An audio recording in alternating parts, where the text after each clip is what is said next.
Interstate High School baseball is here at Pringle Field on the campus of Riverdale High School in Fort Myers, Florida, as the 7-3 Staten Island Monsignor Farrell Lions spend day 3 of their 4-day Florida trip by doing battle with the 14-5 Riverdale Raiders.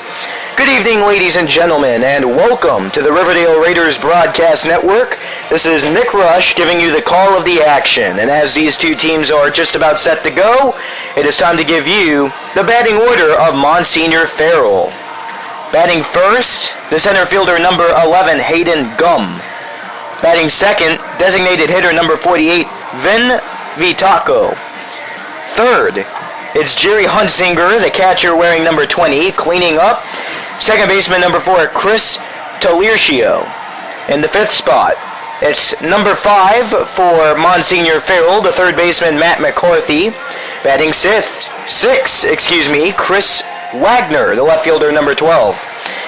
In the number 7 spot, it's number 6 on the team, the shortstop Brandon Junga. Batting 8th, Tom Bridgman, the first baseman number 27.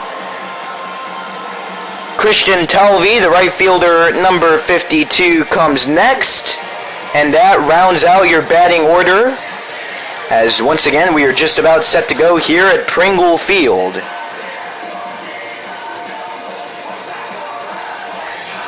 And now it is time for your defensive alignment for the Riverdale Raiders. From left to right in the outfield, it's Matisse Bober, Tyler Gertman, and Matt Hardy.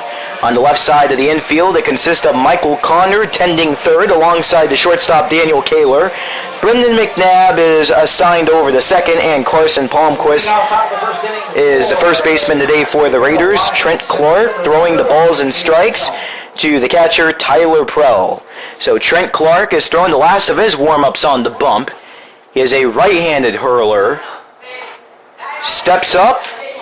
And here we go. Into the right hand of the batter's box goes Hayden Gum. There's a ball 1. And we are set to go with a first pitch start time of 7:09 p.m. Here's your 1-0 on the way. That is popped up in the air out the center field. And it is quickly gloved down by Tyler Gertman. Once again, the Riverdale center fielder in today's ball game. Down goes Hayden Gum with a fly out to center field. Batting next for the Lions, designated hitter number 48, Vin Vitaco. Vin Vitaco follows up here. It's a very exciting night for baseball. Of course, we have a team coming out all the way from Staten Island, New York. As here's a ball 1, which goes in between the legs of the Riverdale catcher Tyler Prell.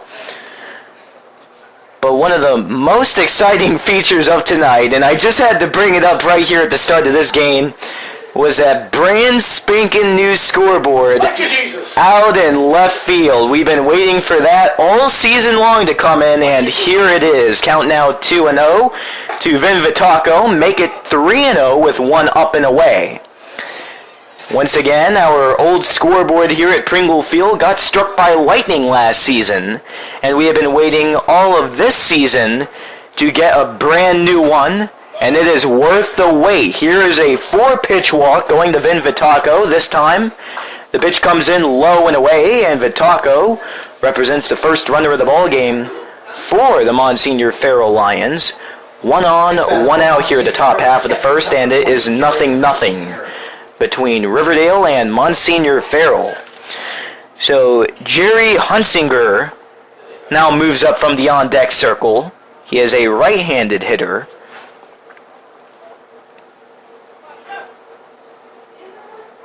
First pitch from Clark is a strike 1. Nice fastball there right down the middle.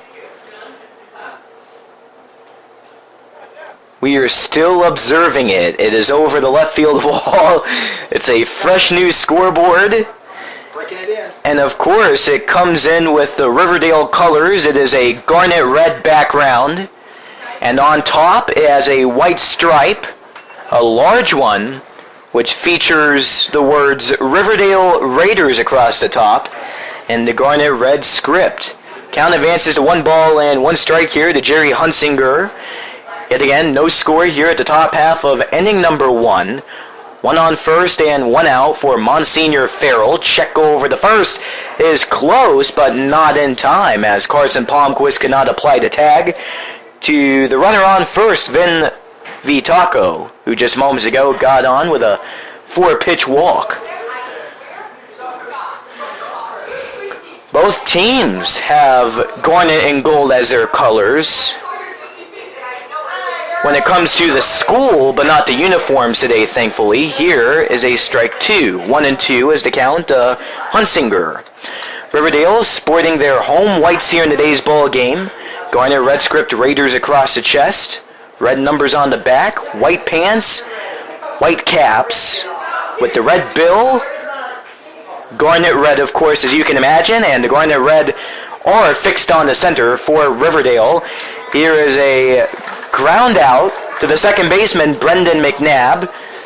Not able to get a double play started, but he does make the throw over the first to retire Hunsinger. Extending over the second successfully with a slide was Vitaco. Second baseman number 4, Chris Talercio.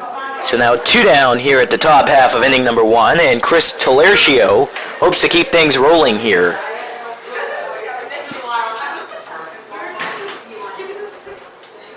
0-0 score here as we are just underway officially at Pringle Field on the campus of Riverdale High School.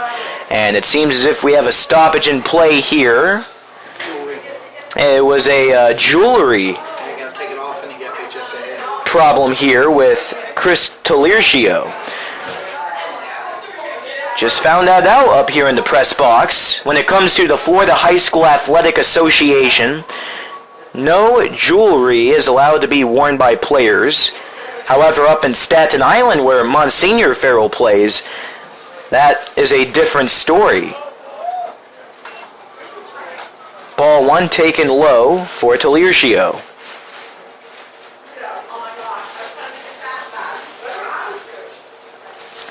Meanwhile, Monsignor Farrell, they're wearing garnet and gold road uniforms. Garnet uniforms, gold strip Monsignor across the chest. Gold numbers on the back. Here is an error over at third base for the Raiders as Michael Connor let a ground ball eat him up. And Chris Talercio steps on the first base without a throw. Third baseman number 5, The Lions now have men over at second and first as here comes Matt McCarthy. So gold numbers on the back yet again. White pants, and they are sporting garnet red batting helmets. No design on the front. I think they are using wooden bats. And something new is spotted up here. It is suspected that perhaps wooden bats are being used here by Monsignor Farrell. Here's a high fly ball out to left field in foul territory. 3 Riverdale players tried to go after it, but nothing doing there. It lands harmlessly for Matt McCarthy. It's so nice not to have to keep balls and strikes. That's why we got the scoreboard. So the count is now no balls and 1 strike here. 0-0 is your score. Top half of the first, 2 men on and 2 out for the Lions of Monsignor High, and you could tell from the crack of the bat that they are indeed using wooden bats. Certainly not something you see as usual. And the Maybe required up with the New York State Athletic Association. Okay, so we're talking about that up here in the press box. There are some states have outlawed aluminum bats.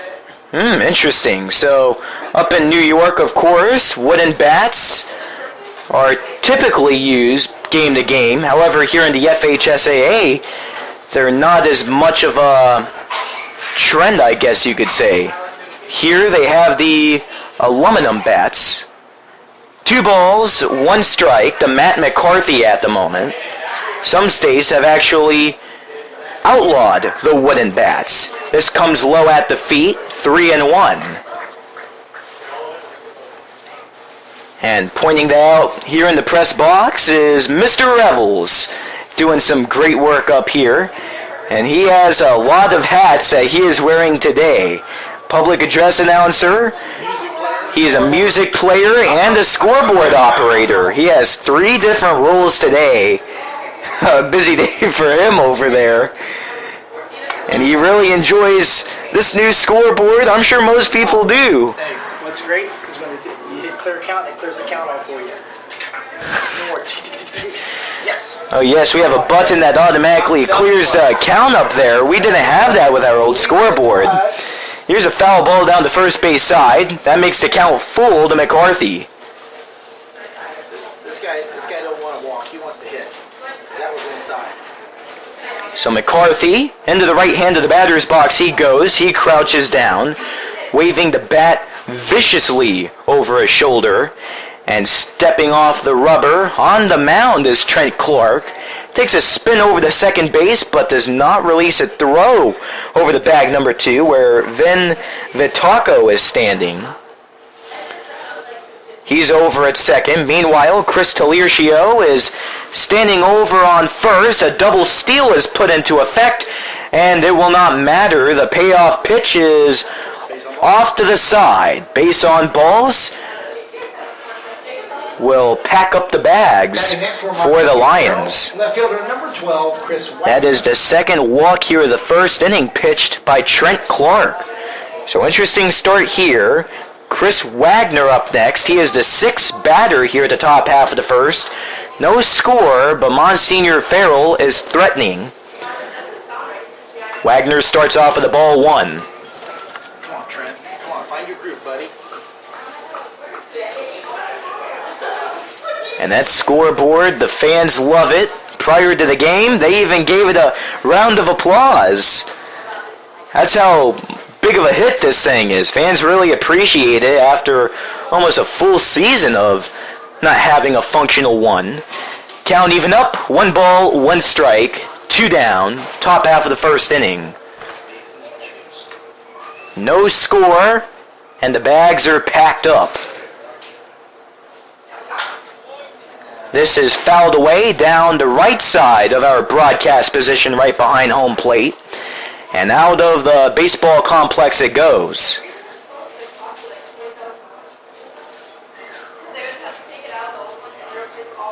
$1,200 is the cost of the scoreboard. 12,000, excuse me. That's a big difference. That is. You gotta add a 0. Indeed, as this plummets into the dirt. Next pitch makes the count deuces wild. 2 balls, 2 strikes, 2 outs.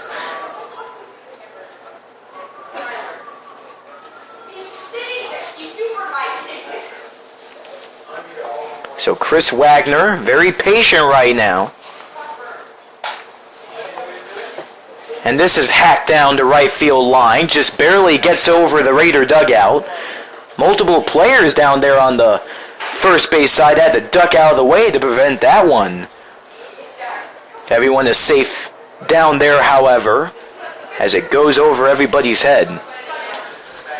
Once again, count remains at 2-2 for Wagner. Here's the pitch from Clark. It's a pop-up coming close to the fence down the right field line. Palmquist, the Raider first baseman, pursues it, but can't make a connection as that's another one outside of the ball field. So Wagner is trying to bite off wherever he can chew here in a scoreless game. 2 outs, men on first, second, and third for Monsignor Farrell.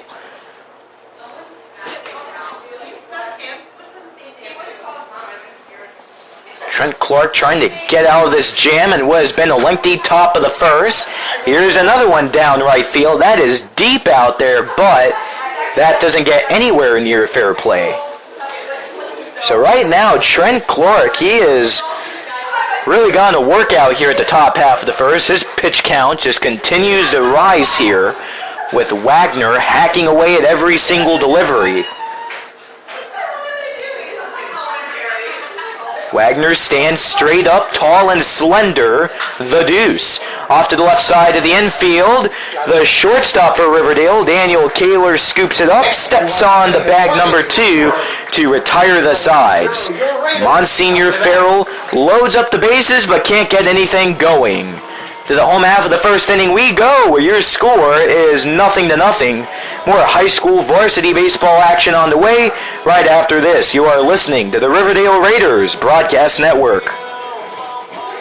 Welcome back to your home half of the first here on the Riverdale Raiders Broadcast Network. It's high school varsity baseball between Riverdale and the Monsignor Farrell Lions, who have made the trip all the way from Staten Island, New York. Here at the home half of the first, it is a 0-0 score after the Lions were able to load up the bases, but nothing doing as they were stranded, all 3 runners, to keep this a scoreless tie.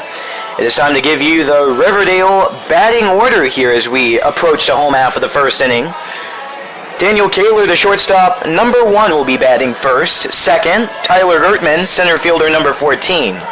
Batting third, Carson Palmquist, the first baseman, number 10. Cleaning up is the right fielder, number 9, Matt Hardy. In the 5th spot, it's number 7, the catcher, Tyler Prell.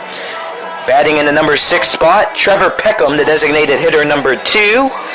Batting 7th, sporting number 8 on Riverdale and playing left field is Matisse Bober. Michael Connor is batting 8th.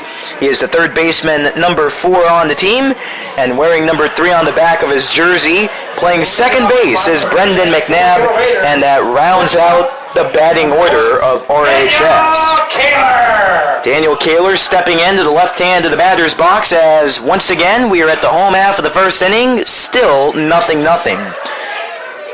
Opening delivery here to Kaler is a strike 1 off of the right hand of the Monsignor Farrell starting hurler, Vin Zapula. The 0-1 delivery, Kaler squares down a bunt, left field line, and that is a beauty of a bunt as Daniel Kaler makes his way on the first base without a throw. Scooping it up was the third baseman, Matt McCarthy. Couldn't rotate the ball from his bare right hand to his glove hand off to the left side. No throw was made, and Daniel Kaler showcases his speed to lead off the home half of the first with a leadoff base knock. And here comes Tyler Gertman. He's also bouncing down a bunt, first base side, and it is foul for strike 1. Kaler already made his way over the second that time around, but will be making his way back to bag number 1 as that just barely got off to the right side of the first base line. Remember that was the motto last year, Chicks Dig the Bunt. Yes, Chicks Dig the Bunt. That is the motto of this Riverdale baseball team. It was a phrase coined by Riverdale head coach Bobby Pringle, and they even made a t-shirt out of it that you can buy at the Riverdale school store. It's a nice gray color.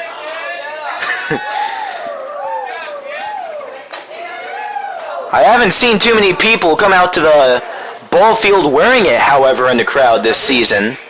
Great shirt as Tyler Gertman ends up getting hit by the pitch there. It was a 1-1 count. He tried to square down the bunt, and it looked like it went right off his fist.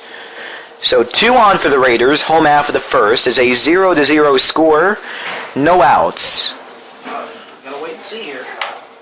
Now there's a bit of a discussion right now. You have the 2-man umpiring crew out there discussing things.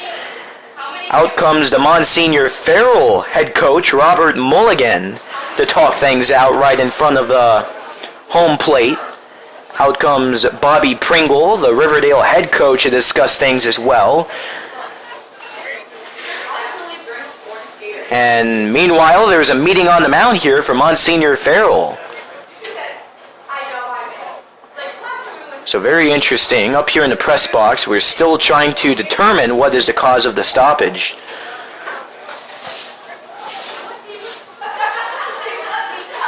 New entry, the batter, first baseman, number 10. Well, everything stands. Tyler Gertman remains over the first off of the hit by pitch.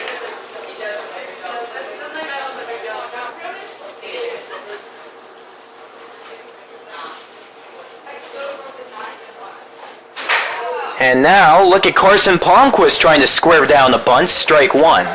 Here's your Monsignor Farrell defensive alignment from left to right in the outfield: Chris Wagner, Hayden Gum, and Christian Talvey.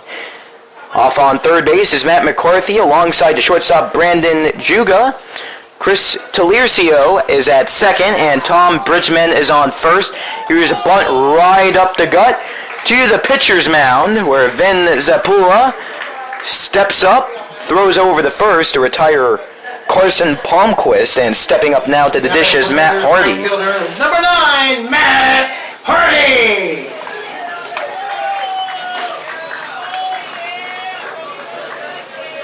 Matt Hardy cleaning up here at the bottom half of the first inning. Both runners are able to extend there off of the 1-3 put out on Carson Palmquist. Daniel Kaler over on third. Tyler Gertman over at second. Here's a first pitch, strike one to Matt Hardy with one out at the home half of the first inning. Still zip to zip on the scoreboard. The 0-1 from Zapula. That's whacked through the left side of the infield. Here comes one runner to score. Gertman is held back over on third, and early here at the home half of the first inning, it's a 1-0 score. A nice RBI base knock to send home Daniel Kaler from third. Now batting, catcher, number 7, Tyler Prell. So Tyler Prell, the catcher, now coming up from the on-deck circle.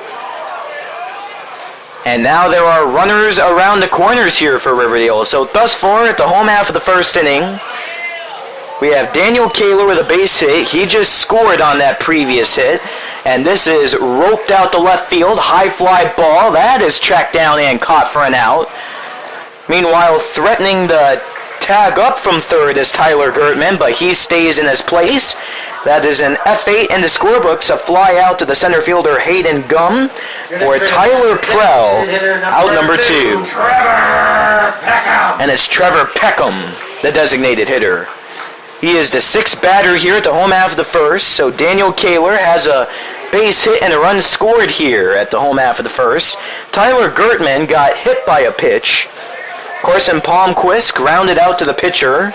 RBI base hit for Matt Hardy, and Tyler Prell with a fly out to center field, and that is where we lead off right now with Peckham at the dish.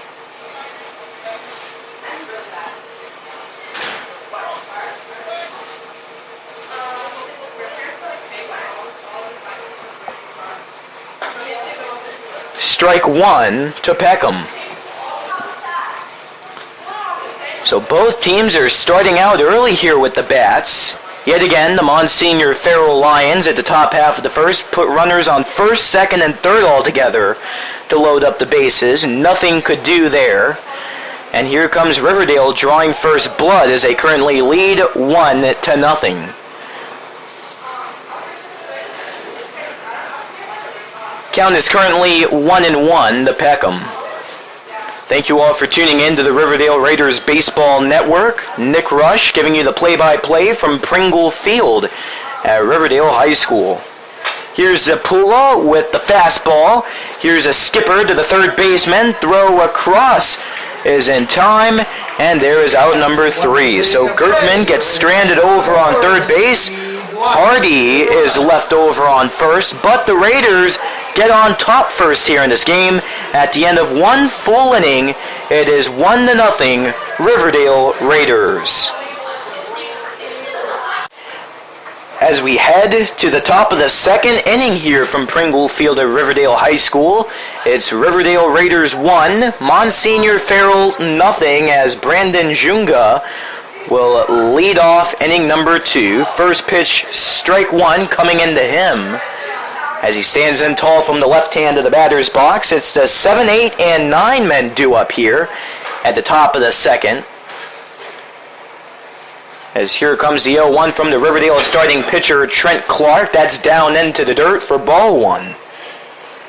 Very nice evening for baseball here at RHS. As of right now, it's 7:34 p.m. It is 85 degrees as a ball 2 knocks into the clay yet again. Wind is blowing at 10 miles per hour from right to left across your computer screen. The 2-ball, 1-strike pitch will make its way to the backstop from the ground. That's a ball 3. The humidity is currently at 42%, and there is no chance of precipitation here in Southwest Florida. The overall forecast is mostly cloudy, and it is a great night for Raider baseball. Meanwhile, in Staten Island, New York, it is 64 degrees.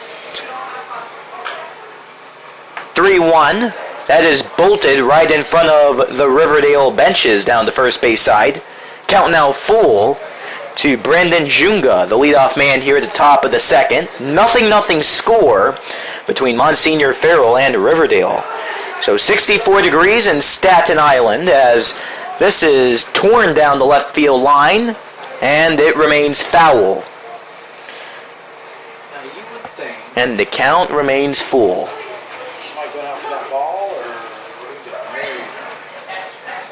Well, later on tonight in Staten Island, temperature expecting to lower into the mid-50s.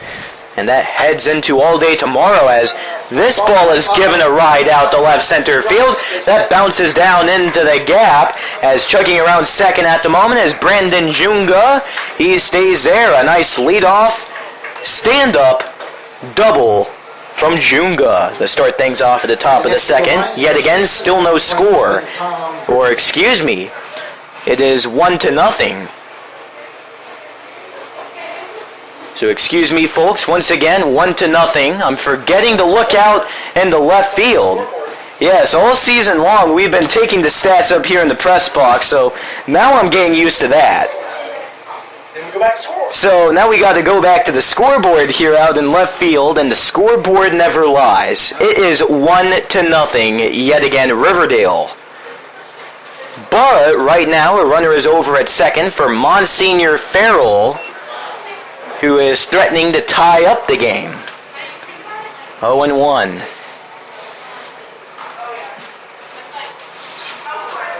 And what's great about the scoreboard as well, I mean, we could really talk about it all game here.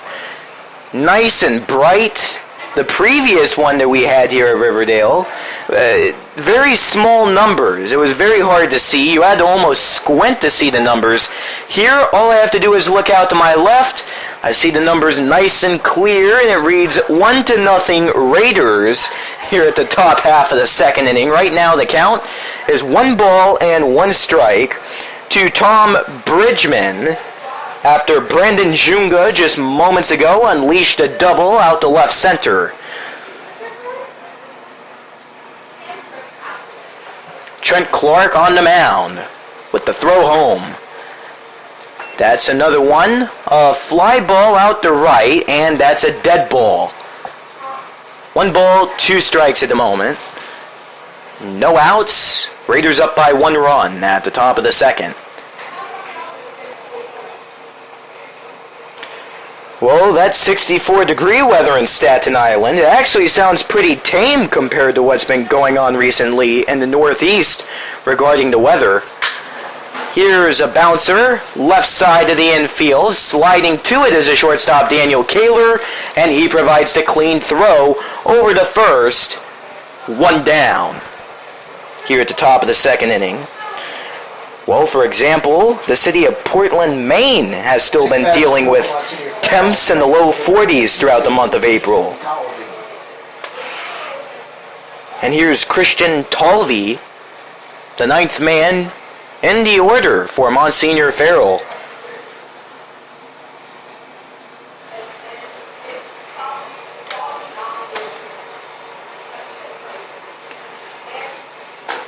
Strike 1 to Talvey.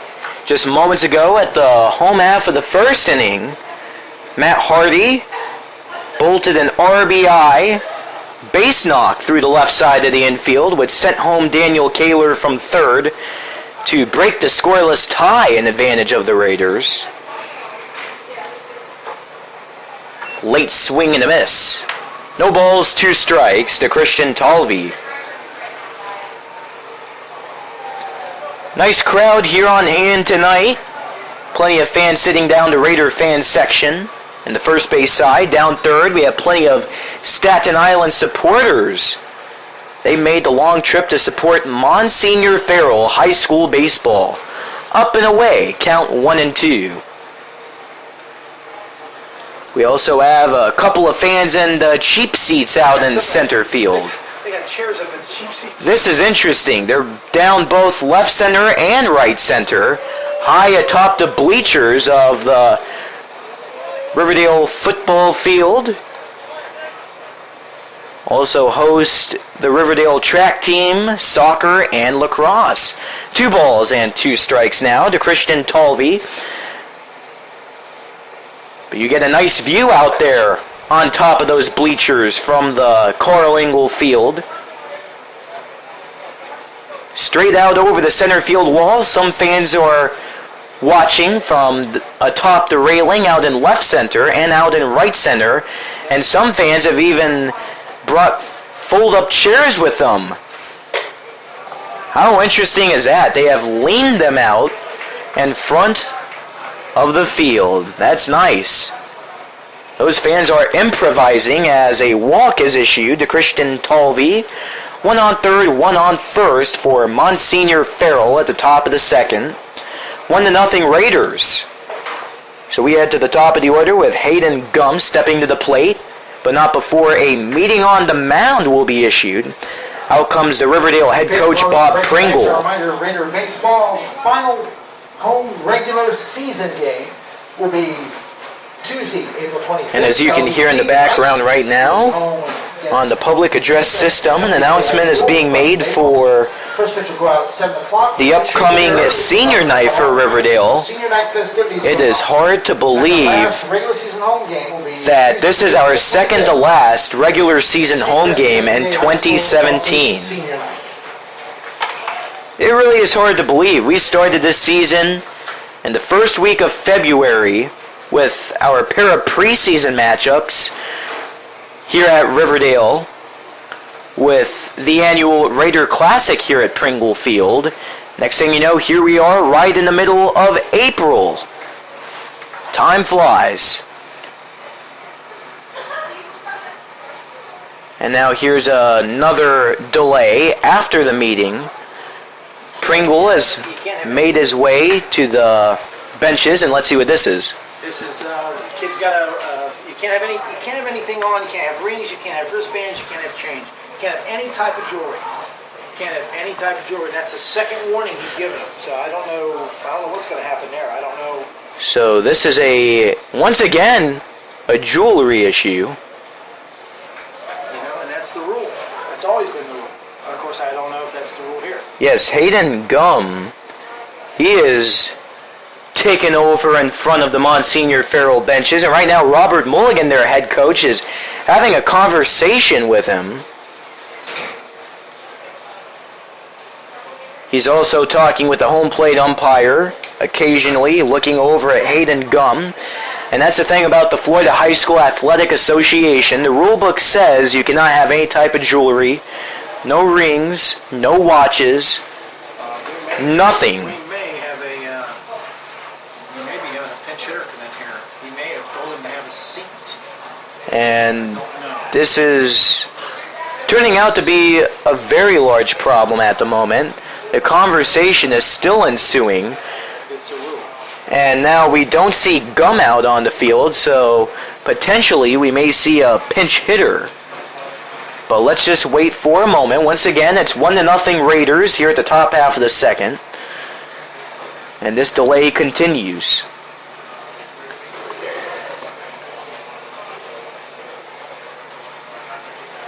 Meanwhile, the Riverdale infield, they are throwing the ball around to each other just to keep everybody warm, and it looks like this may be a lengthy process, whatever is going on. So we have a pinch hitter, number 3, and it's John Kelly. So Hayden Gum is told to take a seat after that incident with the jewelry. Lions, number 3, John Kelly. So John Kelly, he is taking the place of Hayden Gum at the plate. softball coach. He didn't tell me. You less Valley College? Here's the opening delivery here to John Yeah, Kelly. sooner or later it would. Ball one, high up. Wow. One out here at the top half of the second. It is 1-0 Riverdale over Monsignor Farrell. John Kelly is currently batting for the Lions with one on first and one over on third when it comes to base runners. Here's a chipper right behind second base. Daniel Kaler steps on second for one, throw to first for two, and there's a double play to retire the sides. John Kelly pinch hits and grounds out with a 6-3 double play. Daniel Kaler impressing over there in the shortstop position. He'll keep it a 1-0 game. Home half of the second is coming. It's 1-0 Raiders. Welcome back to Raider Baseball here on the Riverdale Raiders Baseball Network. Here's the first pitch at the home half of the second, going to Matisse Bober. Grounds out with a 4-3 in the scorebooks for the first out at the bottom of the second. It is 1-0 Raiders as here comes Michael Connor to the dish. So Raiders up by one. Yes, Matisse Bober gets put out on the 4-3. Wow, I thought that got through. Yeah, first it looked like it went right in between the legs there of the Monsignor Farrell pitcher, Vin Zapula, but then coming to the rescue was Chris Taliercio over at second for the 4-3 yet again. And here's a nice base hit for Michael Connor, hustling through first base. Takes a nice wide turn over at first, but holds back for his first at bat. It's his first hit of the ball game. Second baseman, number 3. Brendan McNabb. And it's Brendan McNabb rounding out the batting order for the Raiders.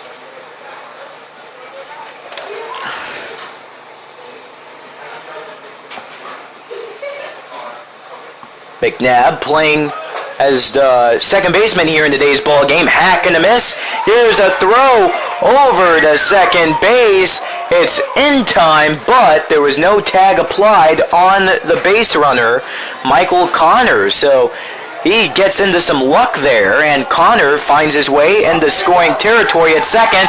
And oh, there he goes over to third. Talk about distraction on the Monsignor Farrell infield. The Lions infield right now, they are very lost. They're trying to communicate with each other. They didn't even call time. So Michael Connor, being the sneaky base runner that he definitely has been all season, he makes his way over to third without a throw. And what a good situation here. One out at the bottom of the second. Raiders lead by 1 run. Michael Connor, 90 feet away from becoming runner number 2.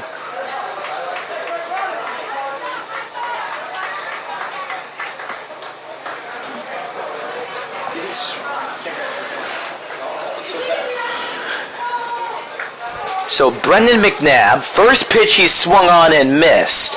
And that's where the throw over the second took place. Okay, so we got no balls, 1 strike. So no balls, 1 strike for McNabb, hoping to make it a 2-run lead right here, and he chokes it through the left side of the infield. Here comes Connor, home to score from third base, and it's now a 2-0 Raider lead here at the home half of inning number 2. That was very similar to Matt Hardy's RBI one-bagger back in the first inning of play when he sent home Daniel Kaler to score from third. Same exact components of the play. It was through the left side of the infield in between the third baseman and shortstop. Runner from third comes home to score. This time around, it's Michael Connor. Top of the order, coming up with Daniel Kaler at the dish. 1 runner over on first, and that's Brendan McNabb.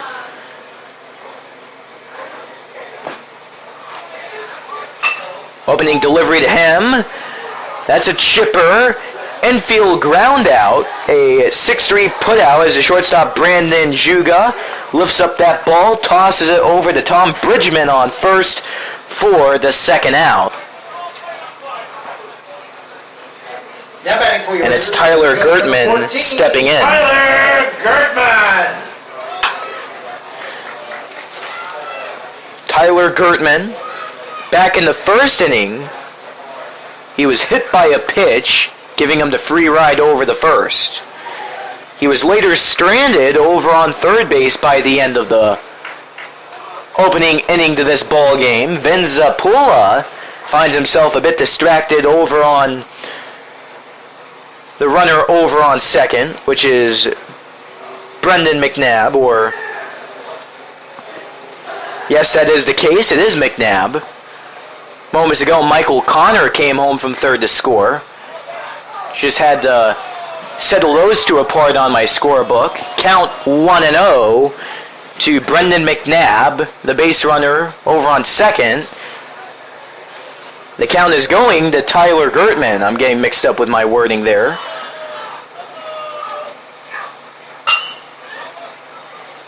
Here's a bouncer over to the right side of the infield. And there is a 4-3 bouncer. Chris Taliercio, the second baseman, makes the underhand throw over the first to retire the sides. But the Raiders now lead 2-0. And inning number 3 is on the way in just moments from Riverdale High School. Vin Vitaco will head up to the plate as we begin your top of the third inning. It is 2-0 Riverdale over Monsignor Farrell High School. First pitch coming in is a ball one here to Vitaco. The Riverdale catcher Tyler Prell had to break out of his catching crouch to leap up and get it into the back of his glove as he tried to prevent it from hanging to the backstop. And he was successful at that, but here is a ball cocked out to left center field. That bounces off of the wall, and it is a leadoff double for Vin Vitaco over on second. Here comes Jerry Hunsinger from the on-deck circle. Number 20, Jerry Hunsinger.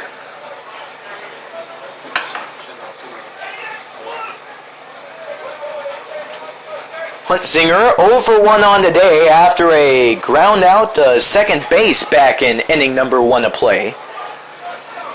And very early on here at the top half of the third inning, Raiders lead 2-0. However, there's a little bit of pressure on the shoulders for Trent Clark here with that runner over on second, Vin Vitaco. Hunsinger trying to bring him around deeper into scoring territory. Ball one to the opposite end. And we have a very wild crowd here tonight. It's those kids from Monsignor Farrell in the dugout down left field. They are screaming every time there's a pitch outside of the zone. Seems as if they're trying to play some head games right now with Trent Clark, and there it is yet again. Count now 2 balls and no strikes to Hunsinger.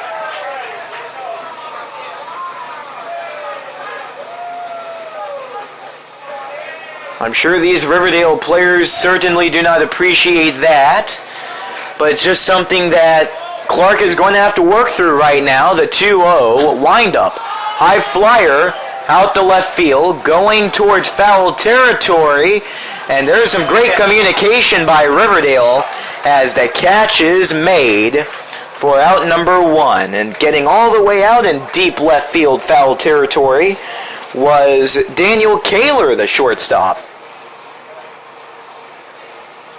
So here's Chris Taliercio after Hunsinger gets put down with the F6 and the scorebooks. Chris Taliercio.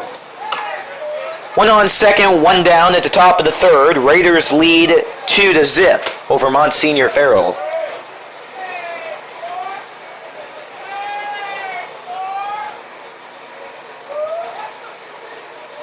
Taliercio's first pitch is on the way.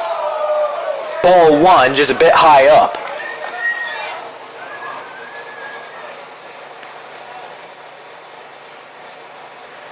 And thus far here in this ball game, we're still pretty early into it. It seems that if Monsignor Farrell, they're not having much of a problem getting men on, but it's scoring men that seems to be the difficult factor for them. Here's a ground out to the shortstop, Daniel Kaler, with a nice throw to put down Chris Taliercio.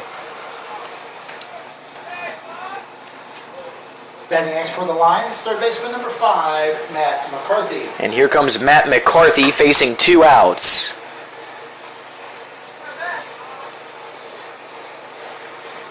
McCarthy adjusting his batting gloves outside the right hand of the batter's box, and here he steps in. Runner Vin Vitaco over on second, taking a pretty nice lead off. However, stealing over to third off of 2 outs is something rather unheard of in the game of baseball, as this is fouled to the backstop towards the press box window for strike 1.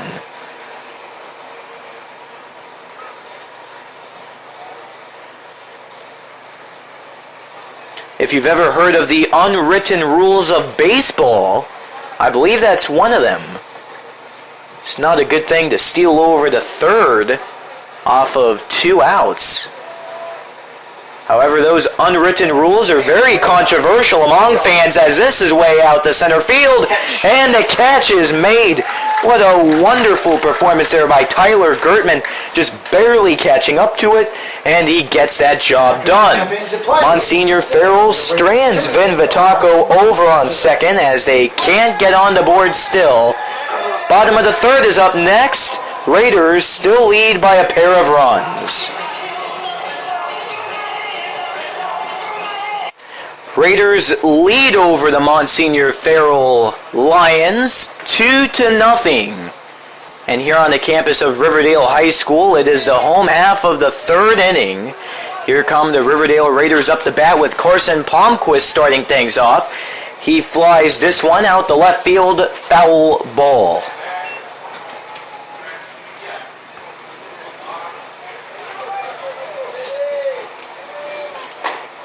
Here's a strike 2 on the inside corner. Carson Palmquist 0 for 1 on the day with a ground out to the pitcher. Back in inning number 1, this comes in just a bit low. 1 ball, 2 strikes. Just underway here at the bottom of the third. Raiders up by a pair of runs. There's yet another delivery stroked out to our left. Nobody catches up to it. It's a dead ball.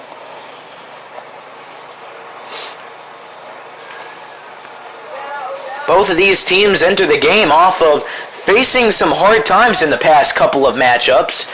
Here's yet another grounder to the pitcher. Down goes Carson Palmquist for the first out at this home half of the third.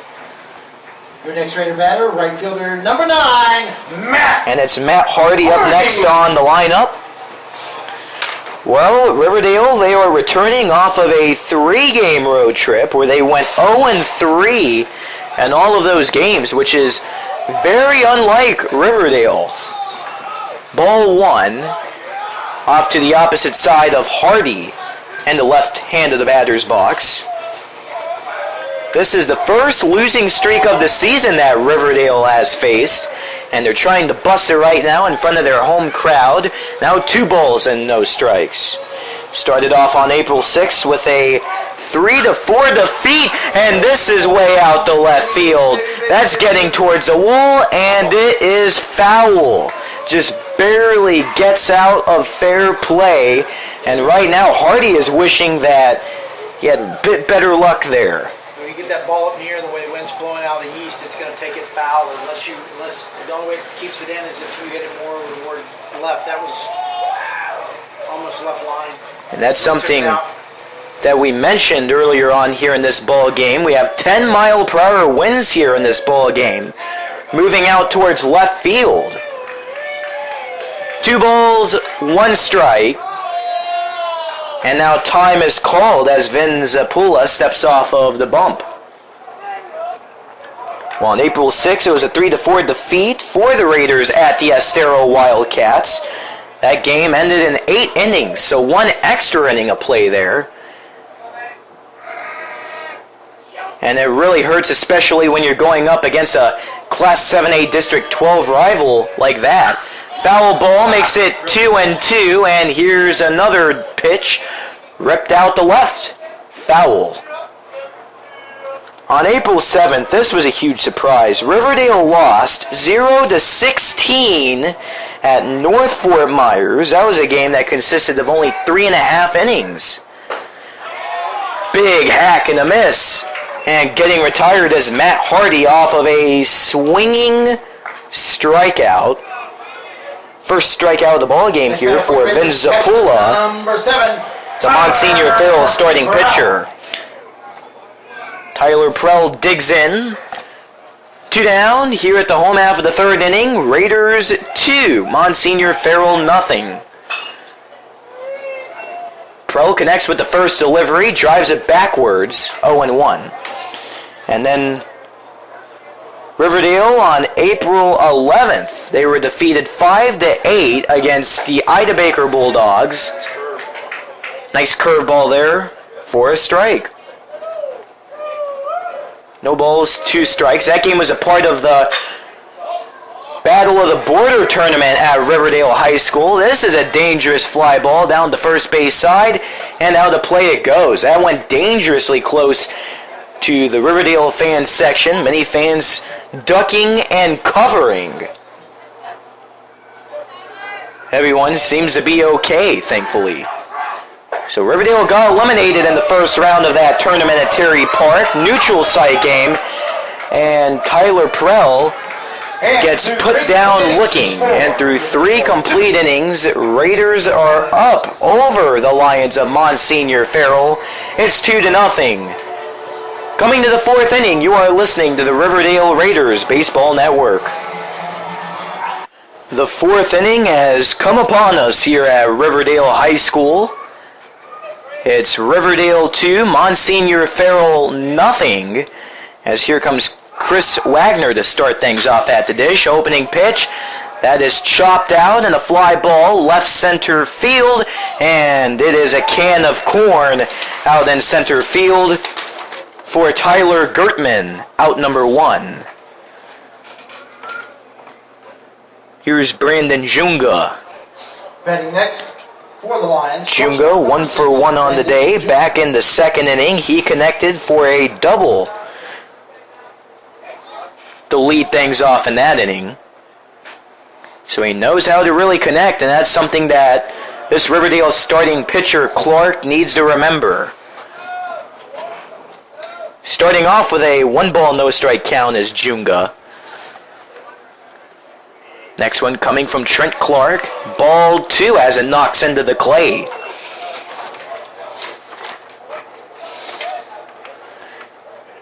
Well, here in this ball game, Monsignor Farrell, they are trying to get into the swing of things here in this Florida trip. There's a strike coming in there. 2 balls and 1 strike is the count. They started their Florida games here in Southwest region of the state out the left center field, and this is going to drop down in between 2 men out there in left center field. Tyler Gertman and Matisse Bober, they couldn't track it down. So a base knock is provided by Brandon Junga as he is 2 for 2 on today. Batting next for the Lions. First base. Tom Bridgman is now summoned up. Well, on Tuesday, Monsignor Farrell played a doubleheader against 2 different schools on the same day. Not something that happens too often yet again. Throw over the first. That goes wild over the glove of Palmquist and down to right field side. Runner makes his way over to second, and he will put on the brakes there. It's Brandon Junga advancing into scoring territory as Riverdale leads 2-0 over the Lions of Monsignor Farrell at the top half of inning number 4. Well, in the first game of that doubleheader on Tuesday, it was a 2-5 loss at the Evangelical Christian Sentinels. And then game 2 was a 3-6 defeat at the Estero Wildcats. This is A high one out to center field, and was it caught? Yes, it is. Unbelievable. Tyler Gertman sprawled onto the grass of shallow center field and picked that tomahawk out of the sky. That's out number 2 here at the top of the 4th. Monsignor Farrell, right fielder, number 52, Christian Talvey. And that truly could have been bad news there for the Raiders, as Brandon Junga, was over at second, and he was ready to fly. Ball 1 to Christian Talvey. He'd actually taken off and got just about to the shortstop spot whenever he saw it caught and had to come back. They almost got him at second. Well, with Monsignor Farrell, yesterday they played another doubleheader. They got a 6-3 victory at the Seacrest County Day Stingrays.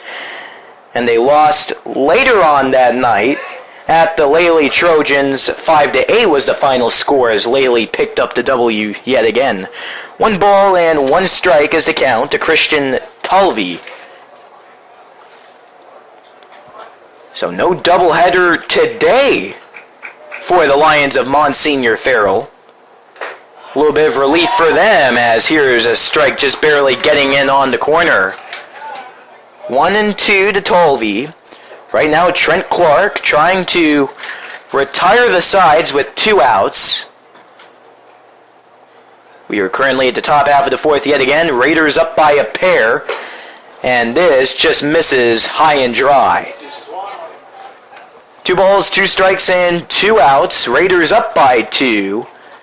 A whole lot of 2s on the scorebooks and the scoreboard here at Riverdale. Once again, making its debut at RHS. And a runner over on bag number 2 to add to that. Here's the deuce. It loads into a full count. That came in close towards the belt of Talvey. A matter of inches there for the home plate umpire to make the decision. Runner over on second once again, Brandon Junga. Payoff will lead to a walk for Christian Talvey. Patience pays off for him with another one just above the strike zone. That keeps the top half of the 4th inning alive. Raiders still up 2-0. Next batter for the Lions, number 3, John Kelly.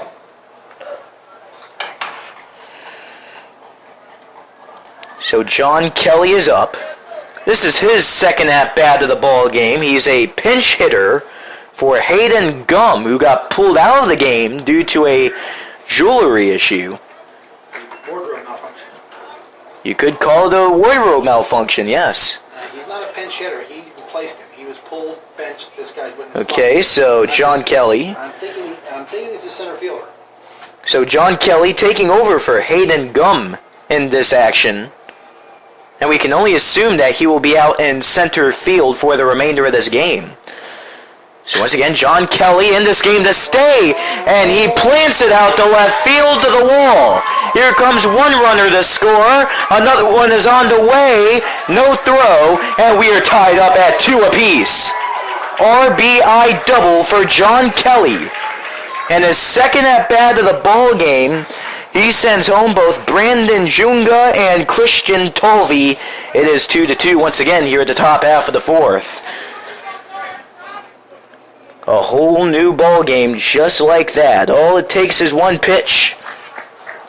John Kelly gets into this game, and in his first at-bat, back in the second, it was a 6-3 double play ground out.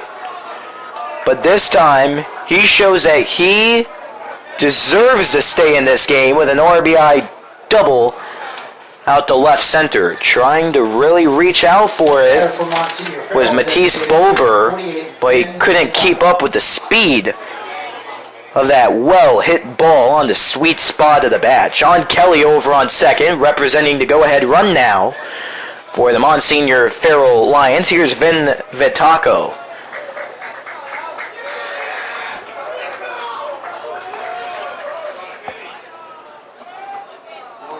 2-2 here at the top half of the 4th once again, as this is charged backwards towards the press box. Got bullpen action down on the Raiders 0-1 is the count for Vitaco, as right now we have some bullpen action down right field on the Raiders side of the field. Currently the pitcher for Riverdale yet again is Trent Clark, and his fourth inning of work.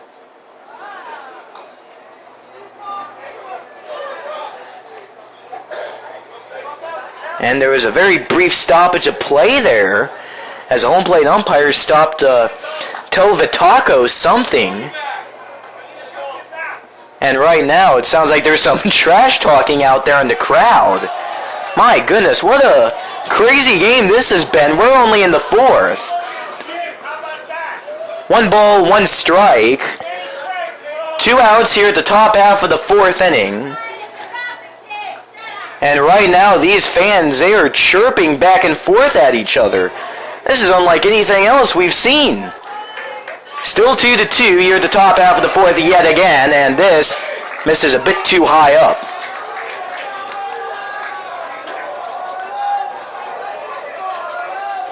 Well, you could say that Monsignor Farrell, they are frustrated because this road trip at this point has not gone their way.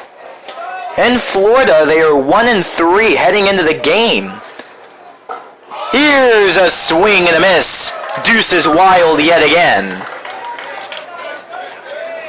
Every time there's a strike, the Raider fans rejoice. I hope they strike the kid out. He's a hothead. He's the one chirping out there. So right now, it seems as if Vitaco right now is trying to chirp out there on that field. It's something I didn't notice at first, but I was wondering why the home plate umpire was getting involved in a conversation with him. Now 3 balls and 2 strikes, as this is low and away. Big situation right now for Trent Clark up on the bump, runner over on second, tied up game.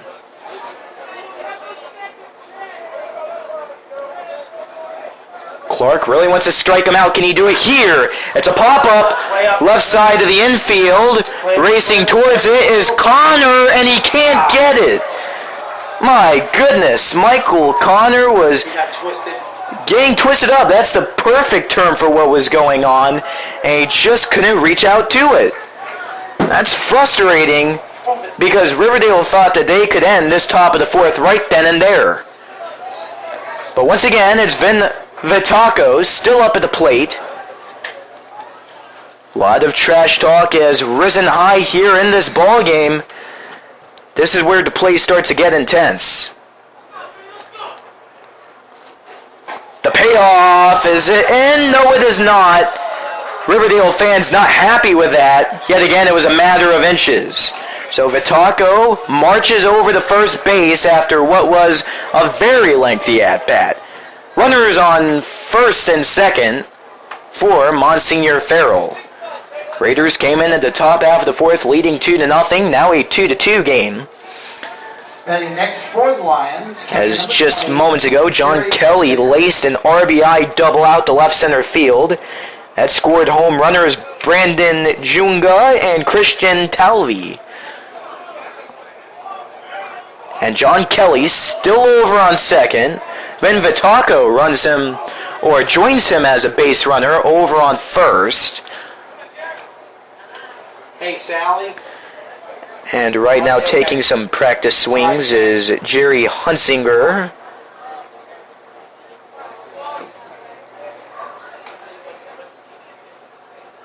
Hunsinger swinging the bat in all sorts of directions. Swing and a miss at the first pitch. That was a wonderful breaking ball there. Coming off the right hand of Trent Clark. It had Prell, the catcher, sliding off to the right side to keep it from heading to the backstop. And he still got Hunsinger to swing and miss. Time is called. Stepping out is Hunsinger, adjusting his batting gloves. It's 2-2 here at the top of inning number 4 from Pringle Field at Riverdale High School.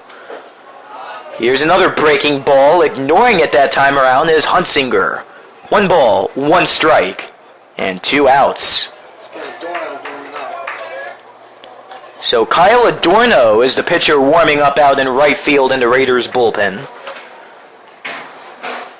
The next one plants into the dirt. To the backstop it goes. Prell has a delayed reaction, and both runners advance. Monsignor Farrell now has 2 men in scoring territory. And this is where things start to get a bit scary for the Raiders. John Kelly slides over the third. Vitaco hustles over the second. And a lot of damage could potentially be done here for Hunsinger at the plate. Intensity continues to rise here in this action. Leg whip and fire just a bit off to the sides. 3 balls, 1 strike for Jerry Hunsinger, and now there's yet another meeting on the mound. And this is where Riverdale needs to step in. They need to get that infield together to really communicate with things and get the signal through. They're doing exactly that. Prell's coming up there. I have a feeling that Trent's not hitting his. I got a feeling he's not hitting his spots because Prell's calling one thing and the ball's not even getting close. I think he's trying to crawl. Right now, it's all about those signals. Yes. It looks like everything's high. And there's a strike right down the middle. Riverdale fans respond with enthusiasm. Here's a full count with 2 outs. Top of the 4th, Monsignor Farrell 2, Riverdale 2.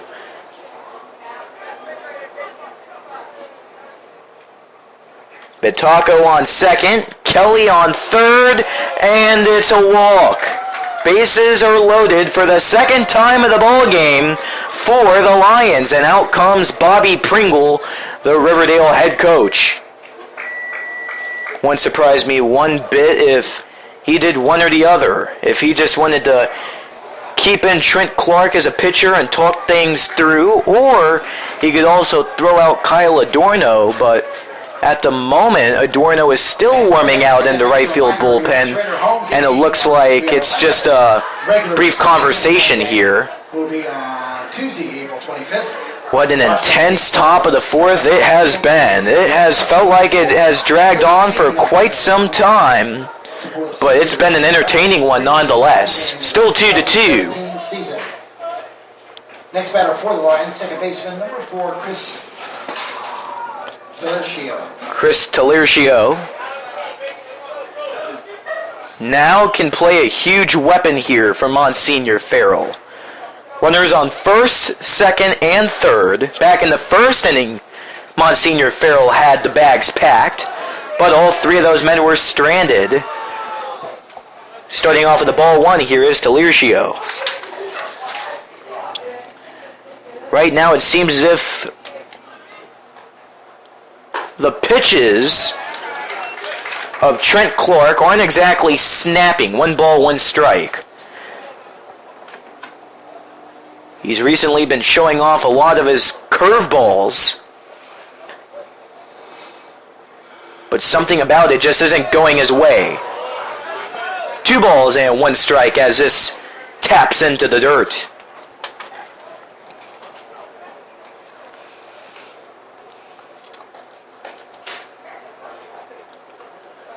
Leg whip and fire. Just missed. This is where things really start to get nerve-wracking here. 1 more outside will bring a runner home. John Kelly over on 30 would represent the run if that's the case. And it's a ball 4. John Kelly marches home, and Monsignor Farrell has taken their first lead of the ball game. It is now 3-2 Lions at the top of the 4th inning.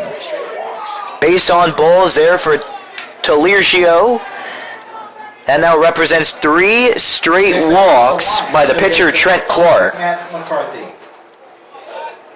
It is the 4th walk here in the 4th inning for Trent Clark. He's running out of gas at the moment. Adorno still out there in the Raiders bullpen taking his time.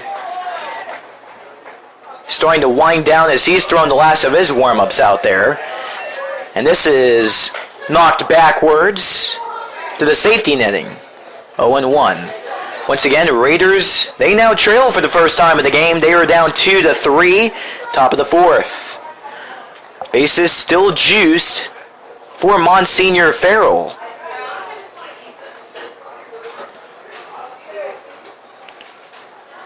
Sweeping it home is Clark, and he can't put it into the strike zone still. 1-1 to Matt McCarthy, batter number 9 here at the top of the 4th. Chris Wagner is on deck. He's hoping he can take his second at-bat of this inning.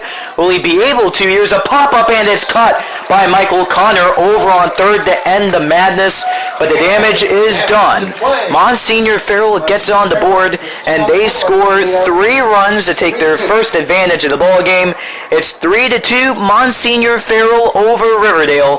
Home half of the 4th coming up after this break on the Riverdale Raiders Baseball Network. Trevor Peckham is batter number 1 here at the home half of the 4th inning. Riverdale is down to Monsignor Farrell by a 2-3 score here at the home half of the 4th. Trevor Peckham 0 for 1 on the day. A 5-3 putout sat him down back in the first inning. That's a grounder over to the third baseman. Hoping to get on base for the first time of the game. Starts with a ball 1. Follow-up pitch is a strike 1.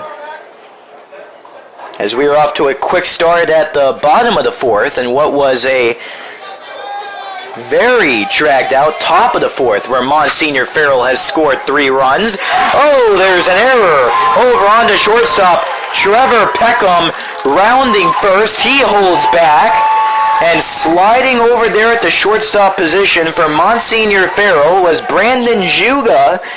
Off to his right side, he dove onto the infield dirt, and the ball caromed right off of the tip of his glove. So Bober comes up. Peckham stays at first with that E6 in the scorebooks to lead things off here at the bottom of the 4th. Strike 1 for Bober. Right now, Vince Zapula is throwing all of his deliveries off to the edge of the strike plate. Seems as if he's trying to keep Matisse Bober swinging and guessing here as he continues to release them on the outside edge of the strike zone. This bunt attempt tipped and deflected right in front of the Raider dugout. No balls, 2 strikes. Quickly here to Matisse Bober. Well, 9 men came up to bat at that top half of the 4th for Monsignor Farrell. And it came with a lot of tension from the crowd and the players as well, as some of the players started chirping with each other out there. This is out the left. It's tailing away from the left fielder Chris Wagner, but eventually he's able to get right underneath it for out number 1. Peckham remains in this place over on first. Your next Raider batter, third baseman, number 4. And it's Michael Connor up next. Connor!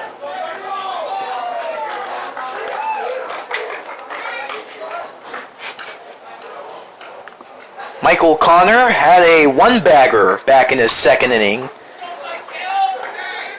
A single as he gets some cheers of excitement from the Riverdale dugout down the first base side.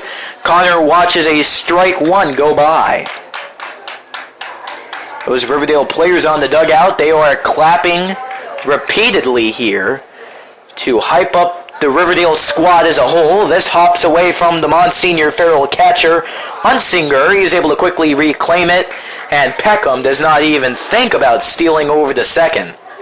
So he's over there at first. Didn't even move to avoid any risks. And the 1-1 is coming up here in moments from Vin Zapula, the starter for the Lions, still in the game here at the home half of the 4th inning. It is 2-2 or 3-2, pardon me, here at the home half of the 4th. Monsignor Farrell on top. And this is hacked away. Foul back behind home plate. 2 balls and 2 strikes at the moment.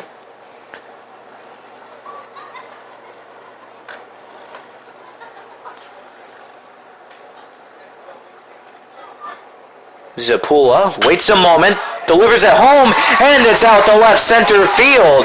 It's yet another base hit. Coming in clutch is Michael Connor. Back-to-back base hits in this game. He is 2 for 2, and 2 men are now on for Riverdale. Trevor Peckham extends over the second, standing up without a throw. Batting next for your Raiders, second baseman, number 3, Brendan McNabb. And it's Brendan McNabb trying to get some damage control going here. Raiders are down by a single run. They're hoping to tie up this game at least, if not get their second lead of the ball game as we are at the home half of the fourth. McNabb signals for a bunt, holds back at the last second, takes it outside. Ball 1.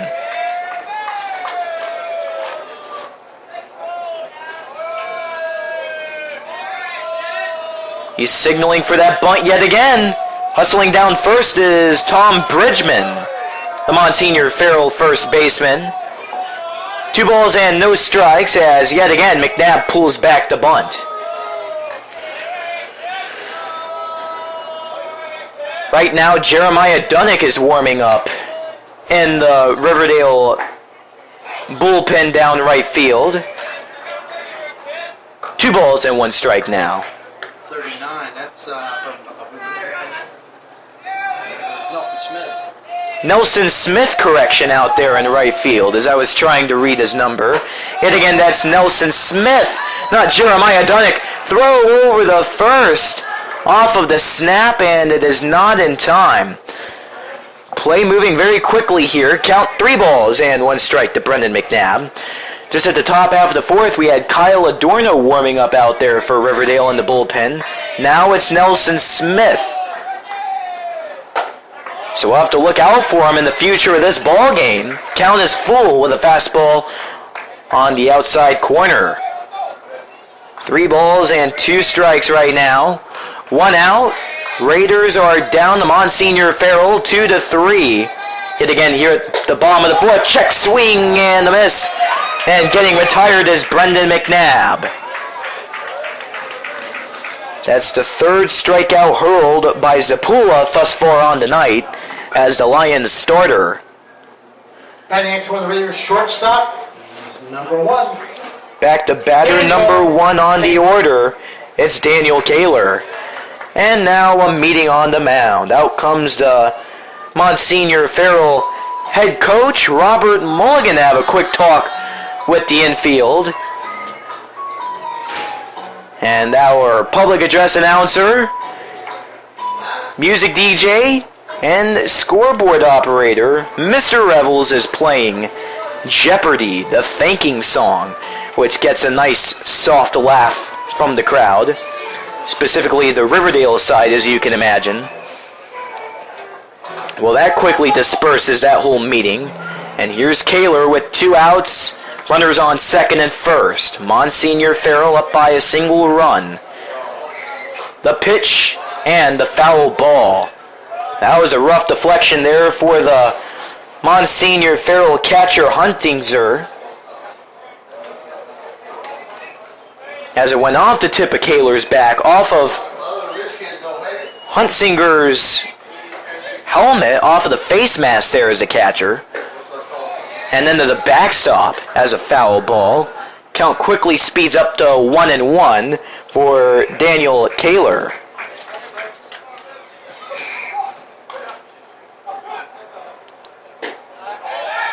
This is outside for a ball. Snap throw to second. Not in time. Trevor Peckham standing in over there at second. Just barely beating out the throw by a matter of a second, it seems like. Over on first base is Michael Connor for the Raiders as a runner. 2 down once again. Big situation here at the plate for Daniel Kaler. Swing and a miss. Had a late reaction.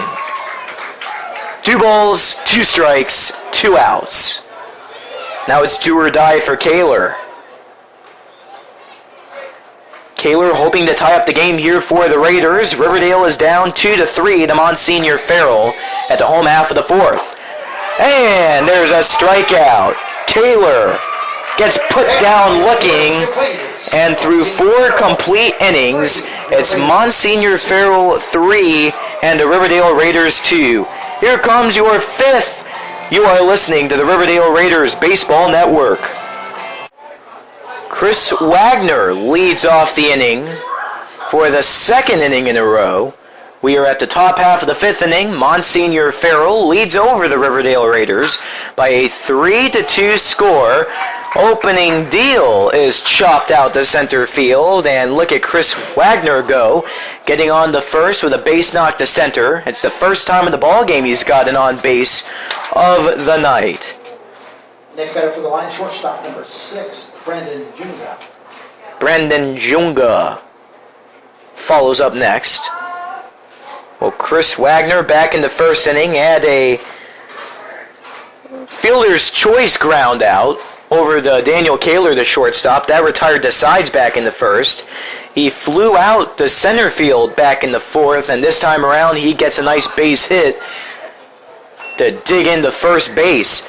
So Brandon Junga follows up. He's 2 for 2 on the day with a double back in the second, base hit in the fourth.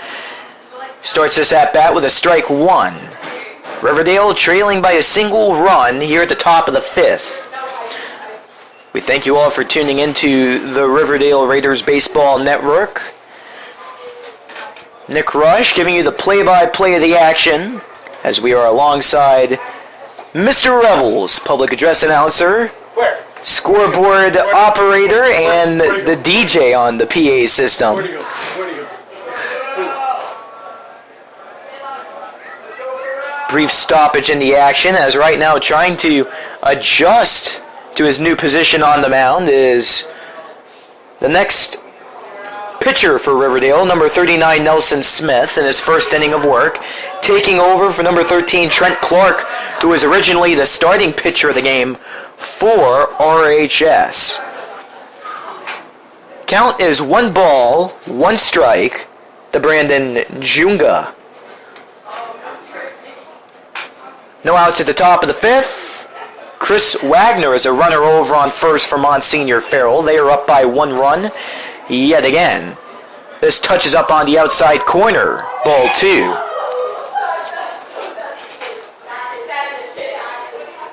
So 4 complete innings were tossed by the Riverdale starter Trent Clark, and here's Nelson Smith releasing his deliveries off of the right hand. And a balk is issued to him. He jerked his arm forward as if he was about to go into his windup, and then he suddenly paused. And as a result, the current base runner on board for Monsignor Farrell, Chris Wagner, makes his way over from first to second just like that. So yet again, Nelson Smith, he's trying to get comfortable up there early on. Count, Blue. We're not. I always thought that a ball was a ball, but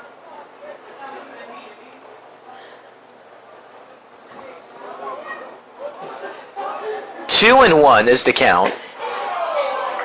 And there's ball 3. 3 balls and 1 strike to Brandon Junga.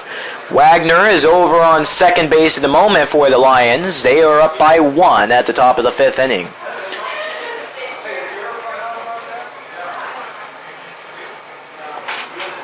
Currently standing down the third base side for Monsignor Farrell is the Lions head coach, Robert Mulligan. We have some interesting information about him in just a moment. Here is a walk going to Junga.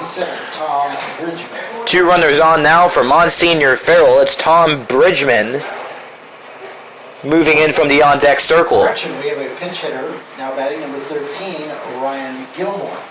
So it's Ryan Gilmore, number 13, stepping in as a pinch hitter for Tom Bridgman.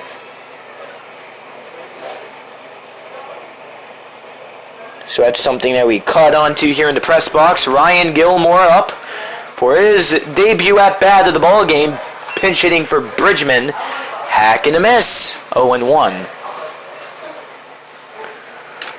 Well, Robert Mulligan, the head coach for Monsignor Farrell, he's currently a third base coach out there on the field right now for the Lions.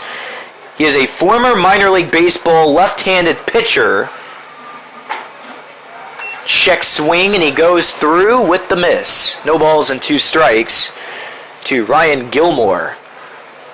Robert Mulligan competed with the Minnesota Twins farm system back in the 1980s.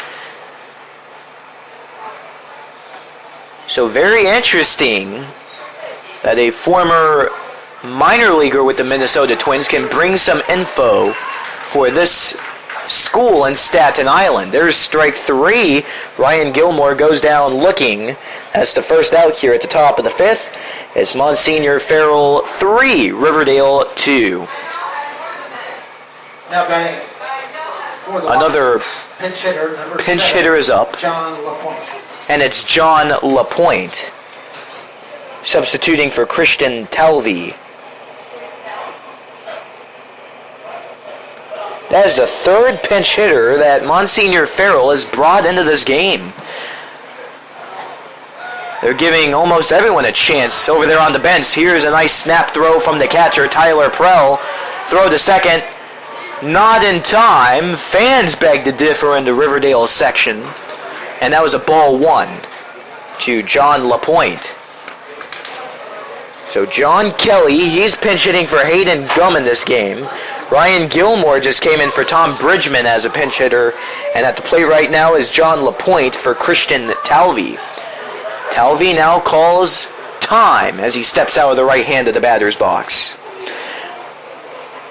Robert Mulligan, not only was he a former minor league baseball player, he is also a former member of the New York City Police Department. Grounder on the infield, throw gets out to right field, and a runner will come home to score. Unbelievable mistake there from the shortstop Daniel Kaler. And coming home without a throw is Chris Wagner. That now makes it 4-2, Monsignor Farrell at the top of inning number 5.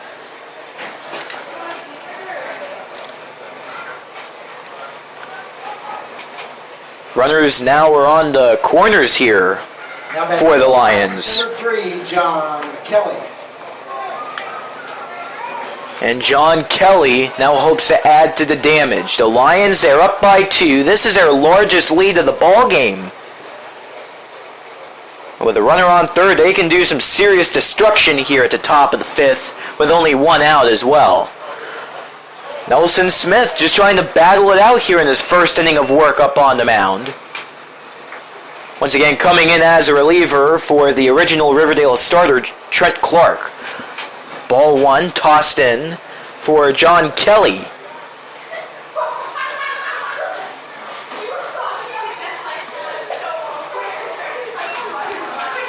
Count now 1-1 with a fastball right down the middle.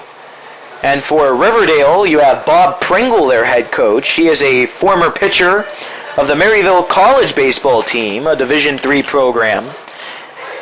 So these two head coaches, they are pitchers. They have had long baseball careers, so they can really associate with each other. They have a lot that they can relate to. Another fastball comes in as strike 2. 1 ball, 2 strikes is a situation for John Kelly, and this just reaches wide of the strike zone.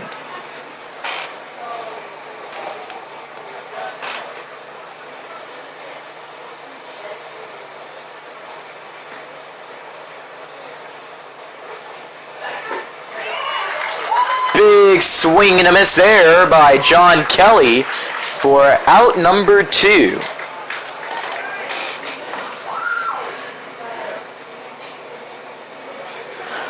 Now batting for Monsignor Farrell. And it's Vin Vitaco. Vin Vitaco. Vin Vitaco at the plate. He has been a very competitive player. Really not afraid to get into it and really get involved, from what we have learned here thus far in the game.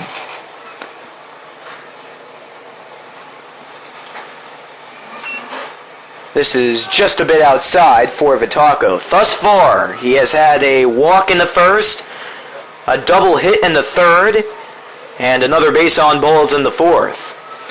Monsignor Farrell leads over Riverdale 4-2 here at the top half of the 5th inning.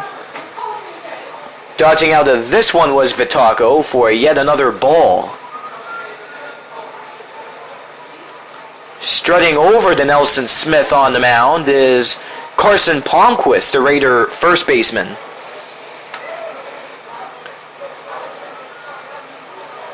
Tyler Prell stays in his position back behind home plate as the catcher. That conversation quickly subsides. Palmquist back over to first at the moment, as we have yet some more bullpen action for the Raiders down right field. And from what I can see, it looks like number 23. We'll tell you who it is in just a moment after this pitch. It's down low to the backstop. Prell had to quickly retrieve it. 3 balls, no strikes. Yeah, Dunnick's in the bullpen. 23, Jeremiah Dunnick. Jeremiah Dunnick is warming up in the bullpen right now for Riverdale. Over on third base, there is a lot of chaos over there with that ball that got wild to the backstop. Here's a strike one. A nice clean fastball hurled in there by Nelson Smith. Once again, making his pitching debut here in this game at the top of the 5th.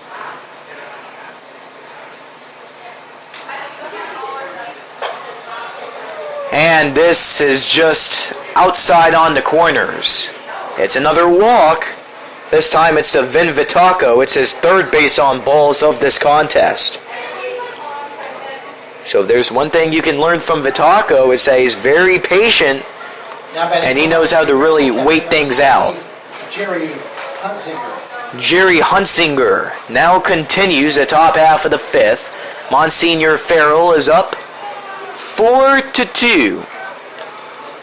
Thus far they have 1 run scored here in this current half inning. 2 down. And the bases are loaded. This is the 3rd time in the ball game that the Lions have got the bags juiced.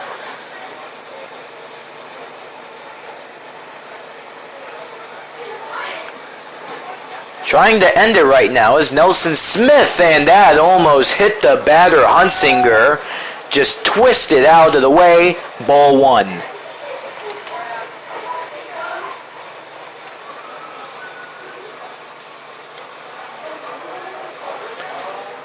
Nelson Smith pauses and rips it home. That's fisted foul down the first base side. 1 ball, 1 strike.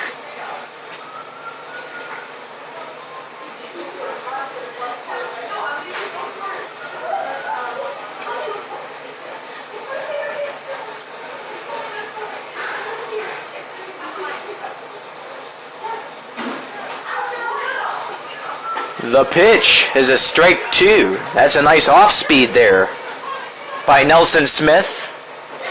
Bobbled the ball there, and backing him up was the Riverdale shortstop, Daniel Kaler, just sneaking up there in case if any of the base runners tried to advance. Bags are loaded once again for Monsignor Farrell as they lead by a pair at the top of the 5th.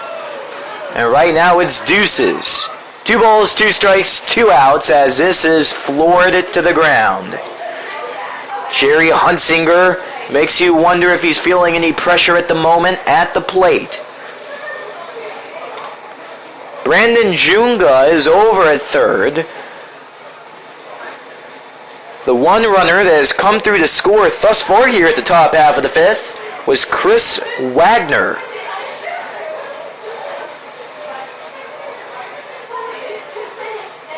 That was off of an error. This is hacked down the left field line. Keeps the count at 2-2 for Hunsinger. John LaPointe, earlier on here at the top of the 5th, hit a ground ball to Daniel Kaler, the Riverdale shortstop. He had a wild throw which spilled out to right field. And that caused the runner Wagner to come home, and this is out to left field over the glove of Kaler, and a runner scores. The board is now updated 5-2, and the Lions advantage here at the top half of the 5th. It was over the glove of Kaler. Not the best of nights for him thus far, and now there's another talk up on the mound. This time it's the catcher Prell and Nelson Smith. Got a pinch hitter,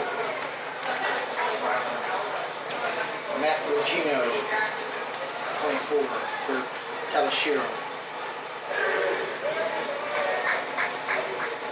So that was an RBI base hit for Jerry Hunsinger. Now batting for Chris- the Lions, pinch hitter number 24, Matt Regino. Matt Regino, number 24, is a pinch hitter here for Monsignor Farrell. Swings at the first pitch. Ground ball over at second. Runner is called out. Matt Regino steps up as a pinch runner. Couldn't get anything going with that fielder's choice over at second base.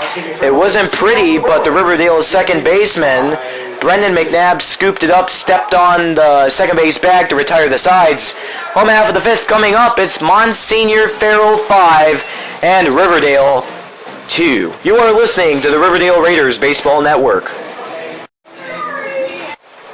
Tyler Gertman is leading things off. We head to the home half of the fifth inning here from Pringle Field at Riverdale High School as Riverdale currently trails to Monsignor Farrell by a 2-5 score. First pitch to Gertman, strike one. When it comes to the scoring of this ball game, Riverdale, off of their pair of runs thus far here in the game, it is credited with one scored in the first, one in the second. And they originally took a quick 2-0 lead over Monsignor Farrell at one point of this ball game. Monsignor Farrell went scoreless as this is a pitch fouled backwards.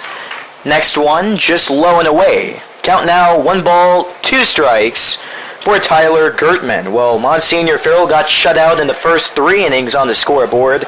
3 runs were scored in the 4th, 2 in the 5th. And here is a putout on Tyler Gertman. Grounded out to the Monsignor Farrell catcher there, Jerry Hunsinger. That's a 2-3 in the scorebooks. First baseman number 10, Carson Palmquist. Up next, it's Carson Palmquist. 0 for 2 on the day. Takes high for ball 1. He had 2 ground outs to the pitcher thus far here in the game. 1 in the first, 1 in the third. The 1-0, right back towards our window here in the broadcast booth. Count now 1-1. Monsignor Farrell is in the lead, 5-2 over Riverdale at the moment. We are at the home half of the fifth. Here from Pringle Field at Riverdale High School.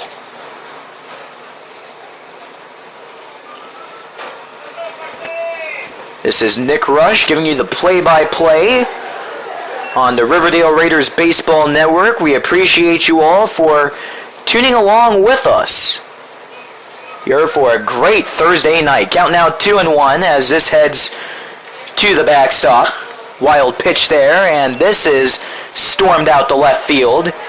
That gets out of here, but it is foul. 2 balls, 2 strikes, 1 out at the home half of the fifth. 5-2, Monsignor Farrell. Here's the deuce. Misses, and the count is now full.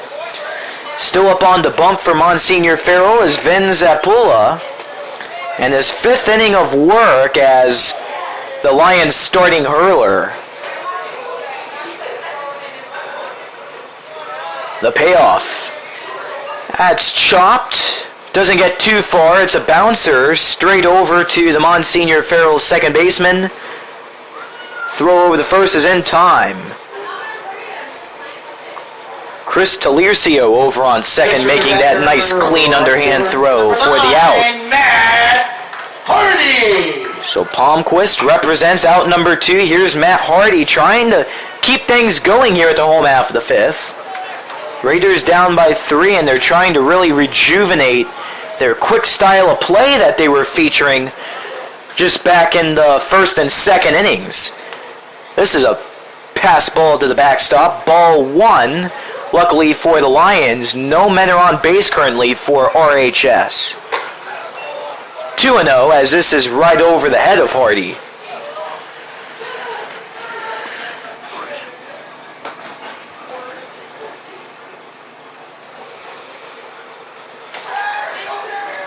Leg kick and fire. Another one just a few inches high. 3 consecutive pitches outside to the zone here for Matt Hardy, trying to find the 4-pitch walk. Does he get it? No, he does not. And Hardy took the walk over to first. He was ready to flip the bat in front of the Raider dugout, but the home plate umpire says otherwise. It's the 3-1 pitch on the way. It's a pop-up. This could potentially retire your 5th inning. And it does. Impressive display from the Monsignor Farrell catcher, Jerry Hunsinger. He was right behind home plate trying to track down this fly ball. He had to bend backwards a bit, but he's able to put in the glove. And through 5 complete, it's Monsignor Farrell 5 and Riverdale 2. Here comes your 6th inning after this break. Number 9, Jake Cuomo comes in as a pinch hitter for number 5, Matt McCarthy here at the top of the 6th inning for Monsignor Farrell. The Lions are in lead over the Riverdale Raiders by a 5-2 score. So Jake Cuomo in his first at-bat of the ball game, and he chips away the first pitch down the right field line, foul.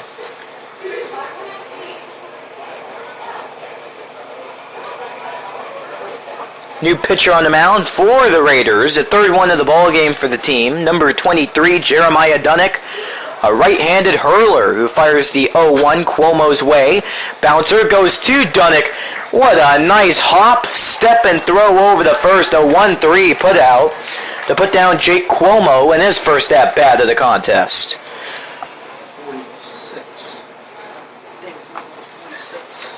And now we have another pinch hitter coming up on the way for the Lions. Next batter for the Lions, number 46, Chris Ruvino. Chris Ruvino is number 46. The lefty now steps in for Chris Wagner in his place. Ruvino hacks it out to left field, and there's a quick out. Riverdale left fielder Matisse Bober quickly gets underneath it. Takes about 4 steps in front of him to track it down. Batting next for the Lions, number 6, Brandon Junga. And Brandon Junga steps up. Very quick 2 outs here at the top of the 6th inning. Monsignor Farrell leads by 3 runs at the moment.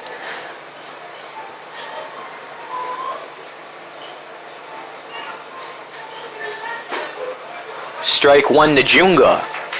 Keep in mind, here in Florida high school baseball, regulation consists of 7 innings. So here at the top of the 6th, this is your second to last inning of regulation. And that just shows you how little time Riverdale has if they want to make a comeback, trailing 2-5. Count now 0-2 to Brandon Junga. This is way off sides. Ball 1. Just a bit outside.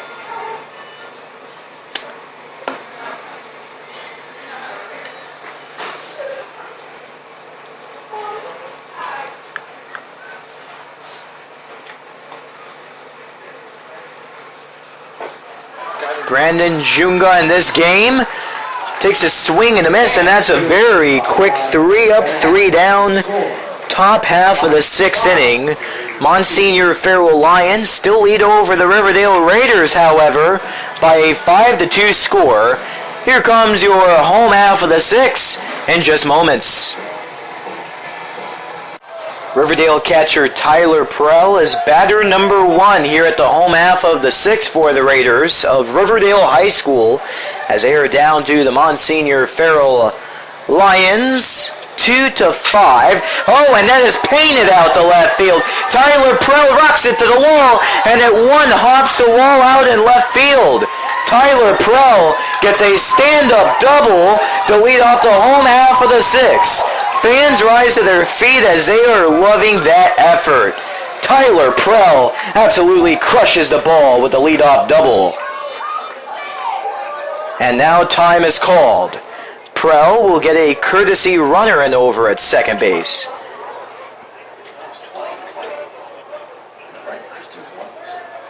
Courtesy runner now running for Tyler Prill. At second base, number 20, Christian Boyles. Christian Boyles will be the courtesy runner over on second for Riverdale, and Trevor Peckham has a big role coming up. Trevor Peckham.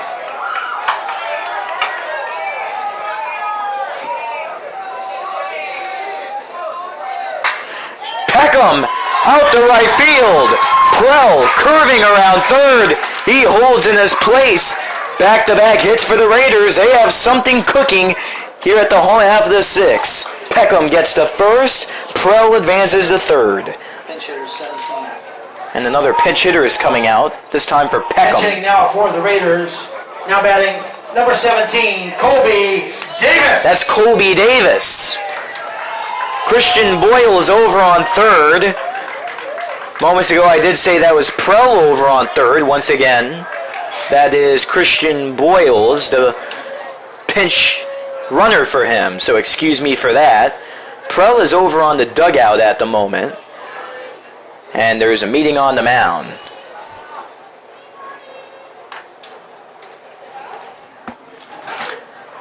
This will consist of the entire infield.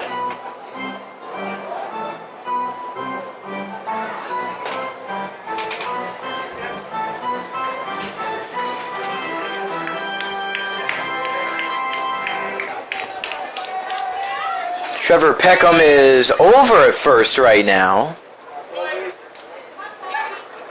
So Peckham, he will hold his place over on first base. Christian Boyle is over on third. And here's a ball. So this is Colby Davis up at the plate. At first I got things a bit mixed around. Originally I thought it was Colby Davis coming out the pinch run, but instead he is hitting. Pinch hitting, of course. Peckham stays in his spot over at first, meaning no courtesy runner for him. And over on third, it's Christian Boyles running for Tyler Prell. It's a bunt down the first base side. It's bobbled. Colby Davis gets over to first base, and Riverdale continues the party. Bases are loaded for the first time of the night, and they trail by 3, those Riverdale Raiders, at the home half of the sixth. Your next Raider batter, third baseman, number 4, Michael Connor. All eyes on Michael Connor right now with the bags juiced. Christian Boyles over on third, Trevor Peckham on second, and Colby Davis on first after that error came through by the Monsignor Farrell first baseman. Strike one.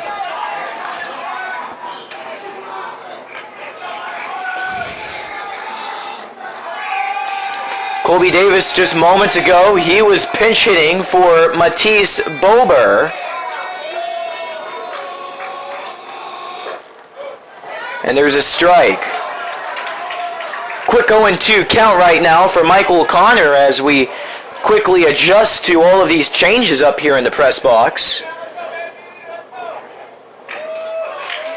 Both teams have really brought out many of their pinch hitters and courtesy runners as this is fouled down to right field line. Count stays 0-2. Raiders are down to the Monsignor Farrell Lions 2-5 at the home half of the sixth inning from Pringle Field to Riverdale High School. There have been so many batting order changes in this game. Right now my scorebook is looking like a math equation with all of these scratches on the book. No outs here at the home half of the sixth. No balls, 2 strikes here for Michael Connor. Men on first, second, and third for the Raiders as the Riverdale fan section starts to get loud next to the Riverdale dugouts down the first base side. The 0-2 is coming in, and it's wide for ball 1. And what really amuses me is still up on the mound for Monsignor Farrell is Vin Zapula. They got some action down the bullpen. They do have some action down the left field bullpen. But Zapula, he's been the starter in this game, and he's still out there here in the sixth. This plummets into the dirt for yet another ball. 2 balls, 2 strikes for Michael Connor. It looks like the taco's loosening up. The DH. So here in the press box, it appears that Vitaco is the one throwing his warm-ups down left field in the bullpen. 2-5, Monsignor Farrell. Raiders, however, do have the bases loaded. Tying runner over on first. That runner is Colby Davis. Oh, that gets out to right field. Everyone advances, and one man scores. It's Christian Boyles. Courtesy runner for Tyler Prell, and that cuts it to a 2-run deficit. Riverdale 3, Monsignor Farrell 5. Your next Raider batter, second baseman, number 3, Brendan McNabb. Wait a minute. He's going out. Wait a minute. And let's see who's coming out right now.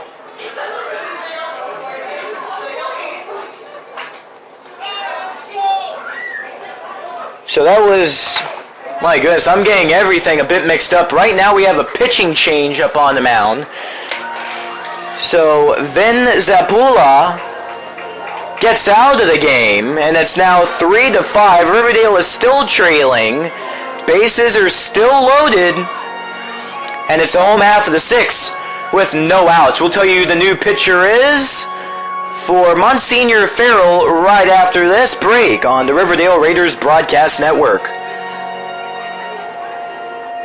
We continue with your home half of the 6th inning. Bases are loaded right now for Riverdale. It's Raiders 3, Monsignor Farrell 5. Steve Mazza is your pitcher now for Monsignor. And Steve Monza is the new pitcher up on the mound for Monsignor Farrell.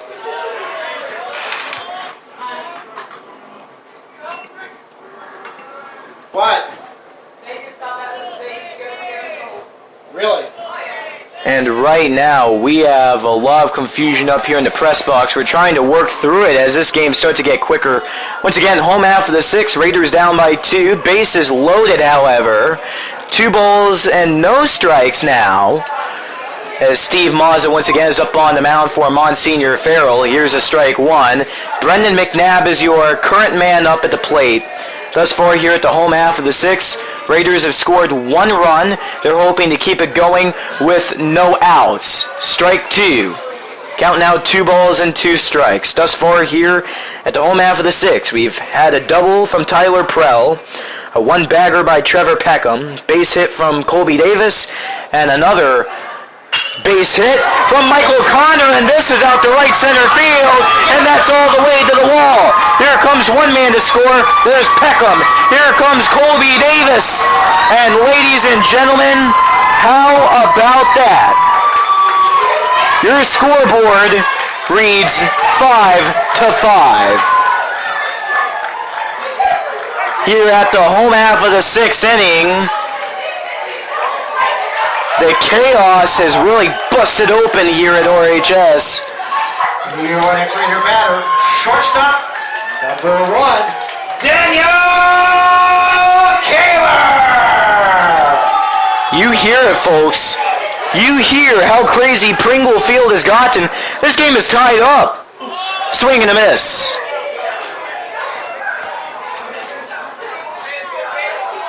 Wow, and that was all by a double from Brendan McNabb.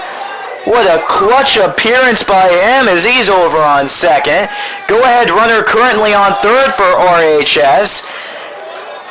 This is a showdown, folks. Nothing like it. Daniel Kaler with 1 ball and 1 strike. Steve Mazza up on the mound. He comes in, and he is firing his pitches out like crazy, not taking any time. This is fouled down to right side. Strike 2. He's reaching back and firing. I am almost out of breath from this one, folks, with the fast pace of this one. It's like doing play-by-play for a hockey game, almost. I've done it before. It's quite busy. This is out to right field. Fly ball. Caught. Will the runner tag? Yes, he will. And he holds back. It was Michael Connor over there on third holding back as Daniel Kaler flies out to right field. No sacrifice comes in as it's still 5-5. We're tied up at the home half of the 6th. Batting next for your Raiders, number 14, Tyler Gertman. Good news for Tyler Gertman coming up is that there's only 1 out at the home half of the 6th. Good opportunity to put the Raiders up on top with Connor over on third. Bouncer up on the mound. Throw to first is in time. It's a 1-3 put out. A ground out to the pitcher. Tyler Gertman is retired for out number 2. Batting next for your Raiders, number 10, Carson Palmquist. Carson Palmquist comes up looking for his first hit of the night. He has grounded out 3 previous times with a ball 1. He starts off this at-bat. Grounded out to the pitcher twice thus far. Also got put out with a 4-3, a grounder to the second baseman. Here it is, another 4-3. Unbelievable. That ends this home half of the 6th. But folks, we are tied up. Palmquist gets put down, but we are tied at 5. We head into inning number 7 right after this. Raiders put up 3 runs, and yet again we are tied. Inning number 7, here we come. You are listening to the Riverdale Raiders Broadcast Network. Ryan Gilmore is your starting batter to the 7th inning of play. It is 5-5 in this varsity baseball contest between the Riverdale Raiders and the Monsignor Farrell Lions from Staten Island, New York. Check swing and a miss here from Ryan Gilmore. Strike 1. Jeremiah Dunnick still up on the mound for his second work of action. Kicks the leg up very high, sends it home. A nice off speed there, swing and a miss. Quick 0-2 count here for Ryan Gilmore. Fastball. Throw the fastball. Come on, Ricky. Throw the here. Oh. This is a chipper straight to Kaler on to shortstop. Throw across the diamond to first, and time for out number 1. 5-5 here in this game between Riverdale and Monsignor Farrell as we reach the top of the 7th inning, the final inning of regulation. For the Lions, number 7, John LaPointe. Here's John LaPointe.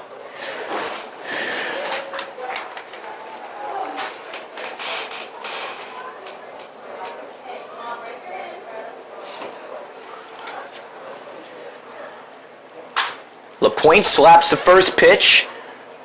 Not too far. It's a 4-3, a ground out to the second baseman. There's a quick 2 outs for Monsignor Farrell with the bats.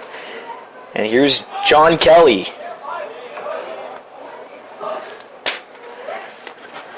Batting next for Monsignor Farrell, number 3, John Kelly.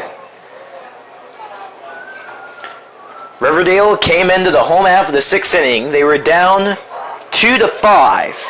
They score 3 runs to tie up this game. And previously before that, it appeared as if they were all out of gas. Ball 1 comes close to the belt of Kelly. All it takes is 1/2 inning. And next thing you know, it was like batting practice out there with the Riverdale sticks. There's strike 1 low and inside.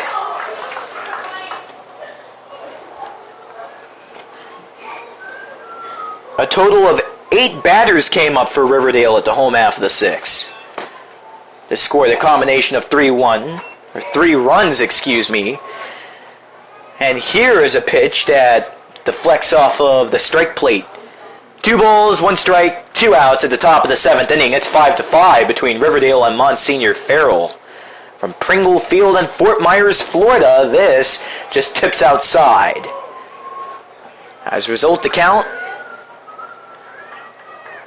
is 3-1. Very intense ball game here. These fans, they have been going at it all night long. It's been an electric atmosphere. Needless to say. Bouncer down the first base side. That stays fair. That is something else. Carson Palmquist slides off to his left to keep the ball fair. A bouncer. He steps on the first to get the 3 up, 3 down. Bottom of the 7th coming up, and we are tied at 5. More to come right after this. You are listening to Riverdale Baseball on the Riverdale Baseball Broadcast Network. It is the home half of the 7th. Riverdale 5, Monsignor Farrell 5, and varsity baseball action from Pringle Field at Riverdale High School. Matt Hardy with a swing and a miss to start things off at the dish.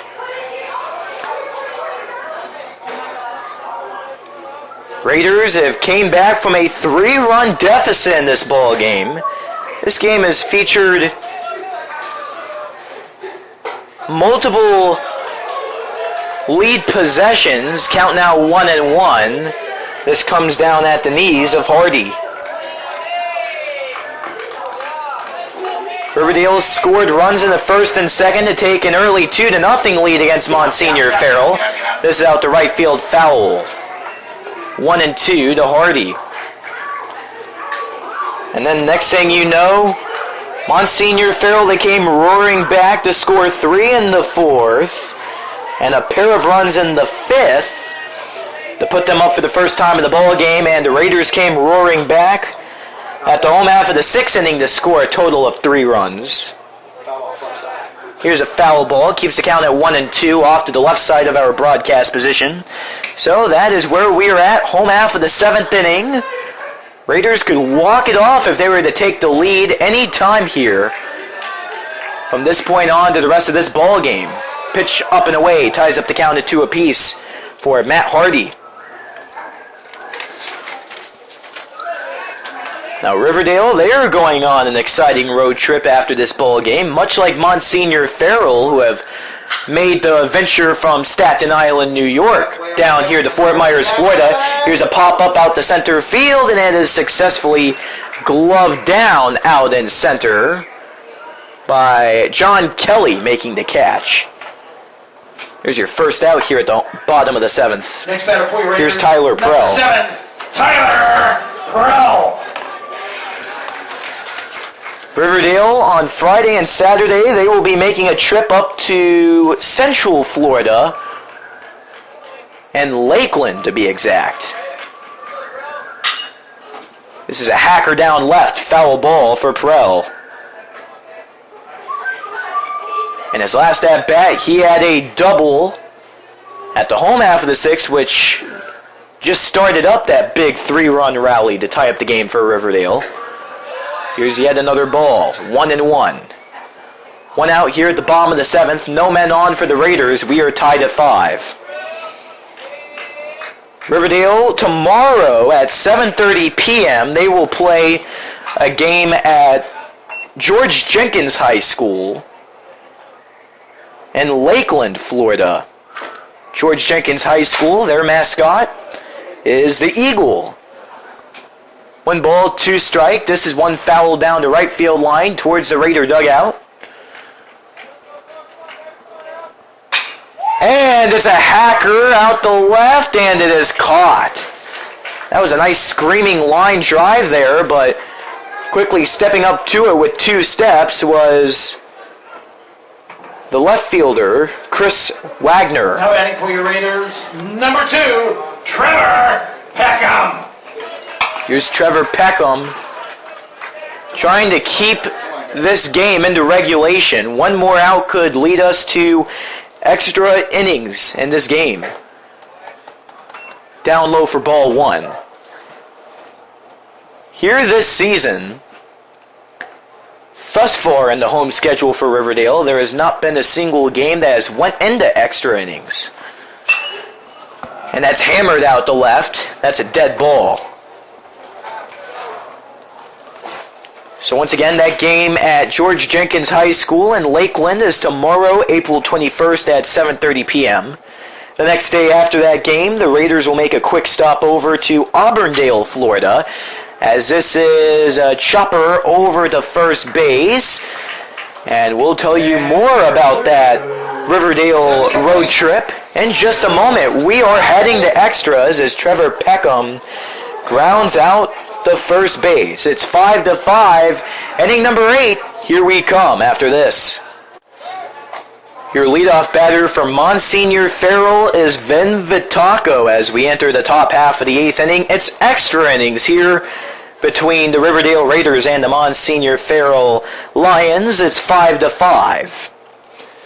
Still up on the mound for Riverdale is number 23, Jeremiah Dunnick, who fires in the pitch low and away for ball 1 to Vitacco. What a ball game this has been. We are now exactly 2.5 hours into this action tonight. Here's a strike one to follow up. This ball game at the first pitch start time of 7:10 p.m. here in Fort Myers. As of right now, it is 9:40 p.m.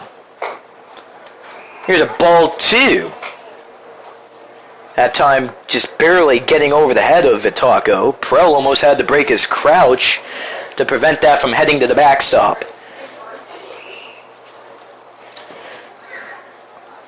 But with all the scoring and excitement that this ball game has had to offer thus far, it certainly does not feel like a 2.5 hour ball game. 3 balls and 1 strike as this one just falls into the dirt. Right now, you really have to admire Jeremiah Dunnick's theory at the moment as he's trying to keep his pitches unpredictable. There's a strike. Full count. He's throwing a few high up, throwing a few down low, mainly sticking to that fastball, but occasionally he will shift to his curve. Here's the payoff to Vin Vitacco. That's foul backwards. Rings off of the safety netting.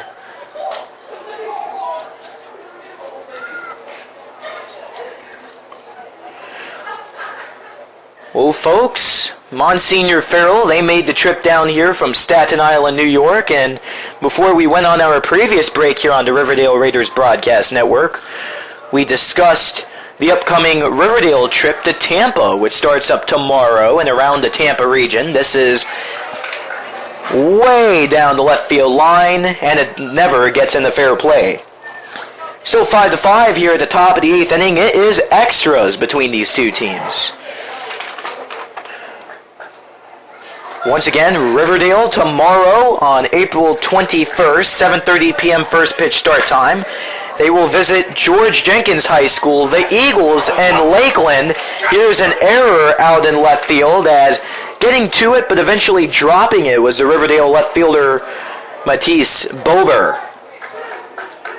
He just let go with that grip and pays the price as Vitacco gets over the first off of that error. 15, Steve Mazza.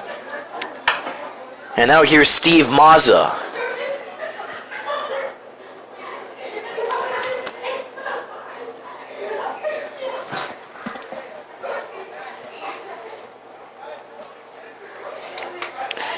George Jenkins High School, named after the founder of Publix, the large chain of grocery stores. First pitch strike here to Steve Mazza, who is also the current pitcher in the ball game for Monsignor Farrell.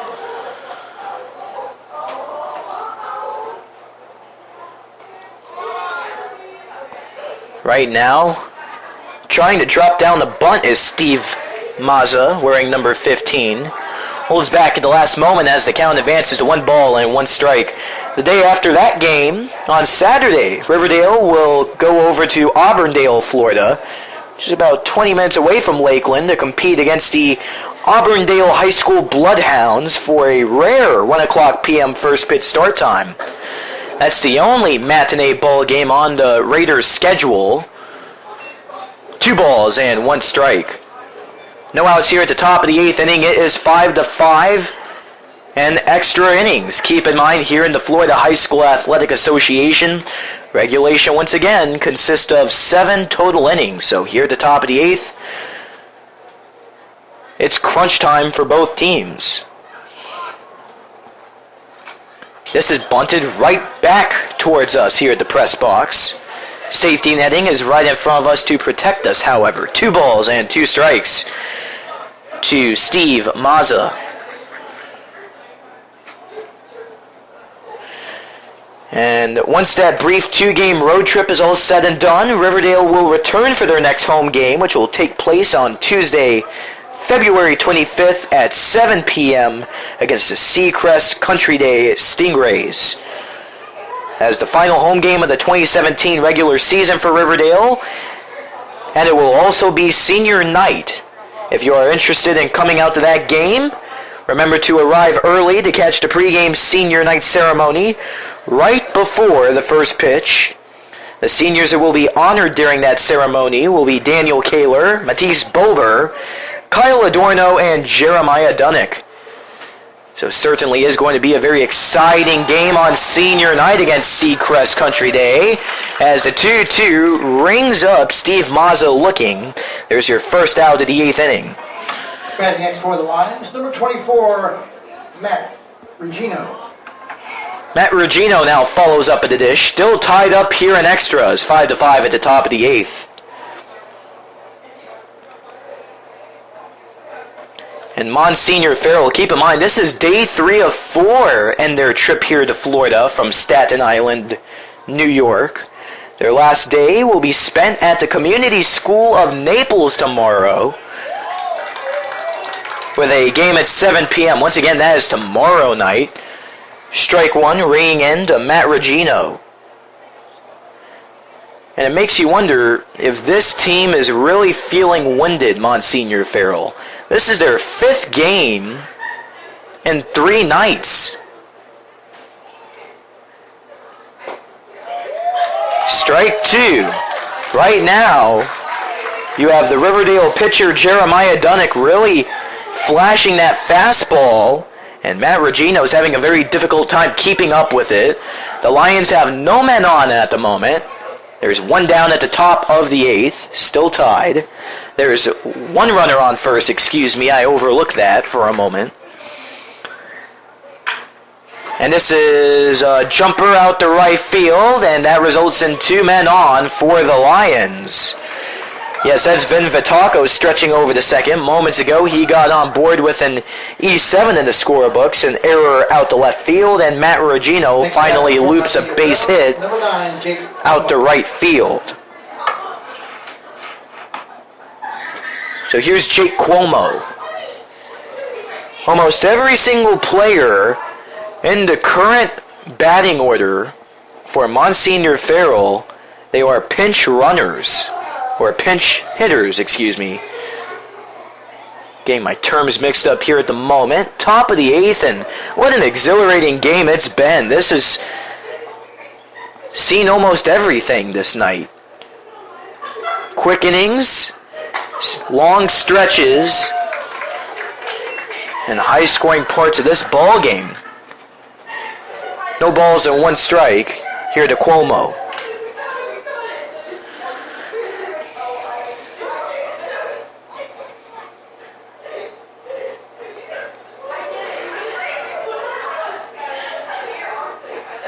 Here's a ball 1 which plants into the dirt. 1 ball, 1 strike, 1 out at the moment. Top of the 8th. Runners on second and first. Vin Vitaco on second. Matt Regino on first. Jake Cuomo trying to come up big here for Monsignor Farrell. Leg whip and fire. Coming from Jeremiah Dunnick, and did that hit him? No, it did not. Just barely getting out of the way was Cuomo out of the left hand of the batter's box.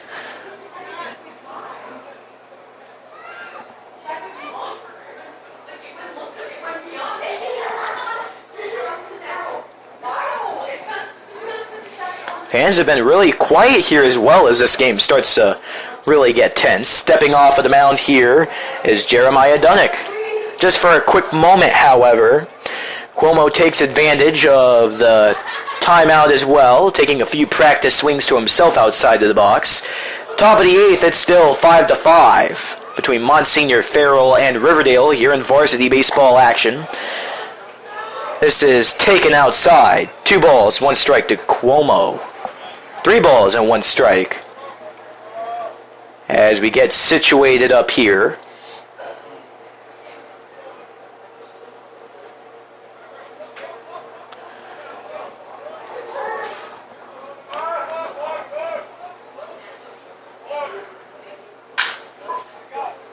This is an infield bouncer. Throw to second for one, first for two. It's to the backstop. And the runner is going to come home for Monsignor Farrell. The tie is broken here at the top of the 8th inning. Vin Fitaco comes home as that wild throw bounced its way into the Riverdale dugout, so everyone gets an extra base. And this is not good for Riverdale. Monsignor Farrell is back up on top 5-4 here at the top of the 8th with only 2 outs. Well, one more to go.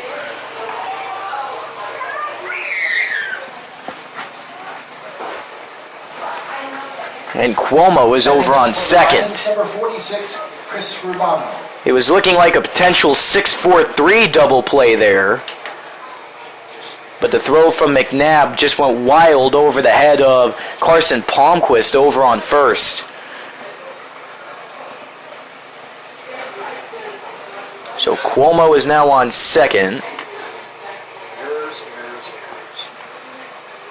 Ravino currently steps up to the plate. Ball one.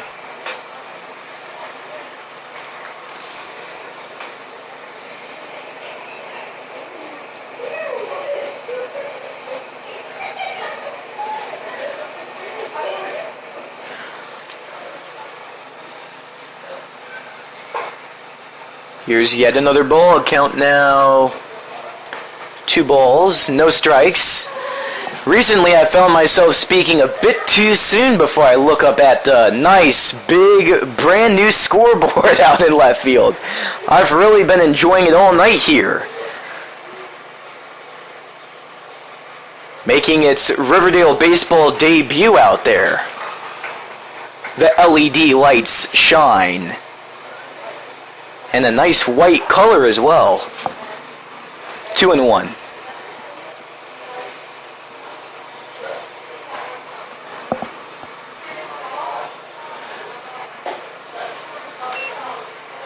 This is low and out. So Ravino up at the plate. Monsignor Farrell is up 1-0. Man, I'm getting it mixed up here. It is 5-6. Raiders are down to Monsignor Farrell here at the top of the 8th. Down the left field line, this ball soars out of play. And like I've mentioned, this game has seen all types of changes. Not just in the scoring either. The play has been one of the most notable factors. Here at the top of the 8th, as you can hear right now, it's starting to get a bit slower here with the windups of Jeremiah Dunnick. Back in the 6th inning, however, it seemed as if pitches were just coming from everywhere. No time was being taken in between windups from both pitchers from Riverdale and Monsignor Farrell. Here's a tip to the backstop. Count 3 balls, 2 strikes, 2 outs at the top of the 8th. Runner on second for the Lions, as they have recently claimed the lead. Ben Vitaka was able to come home to score to break the tie early on here at the top of inning number 8, and here's a base on balls for Ravino.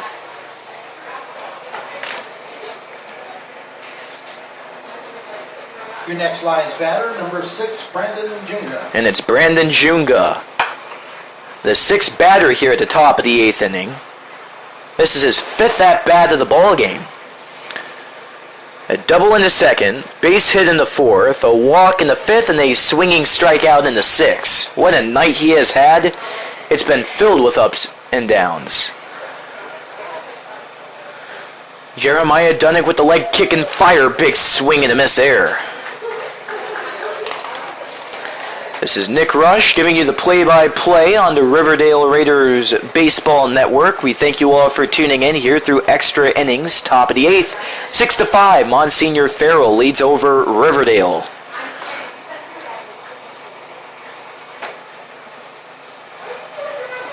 And this drops for yet another one outside the strike zone. 1 ball, 1 strike to Brandon Junga. Once again, Riverdale comes into this game after losing 3 contests in a row. They're trying to snap a losing streak, and right now, Monsignor Farrell, at least here at the top half of the 8th, they've been able to get the best of Riverdale. 2 balls and 1 strike now, with yet another one floating down onto the dirt.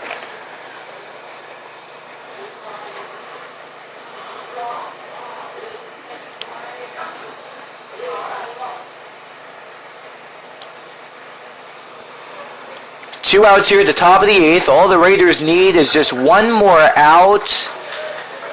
And they're closer than ever. Deuces wild. 2 balls, 2 strikes, and 2 outs. So that's something that should really comfort Dunnick right now on the bump. But sometimes that one last strike you need to retire the sides can be the most difficult. Let's see how he handles the situation. Rips the 2-2 home, and it's tipped to the backstop foul. Fighting hard is Brandon Junga.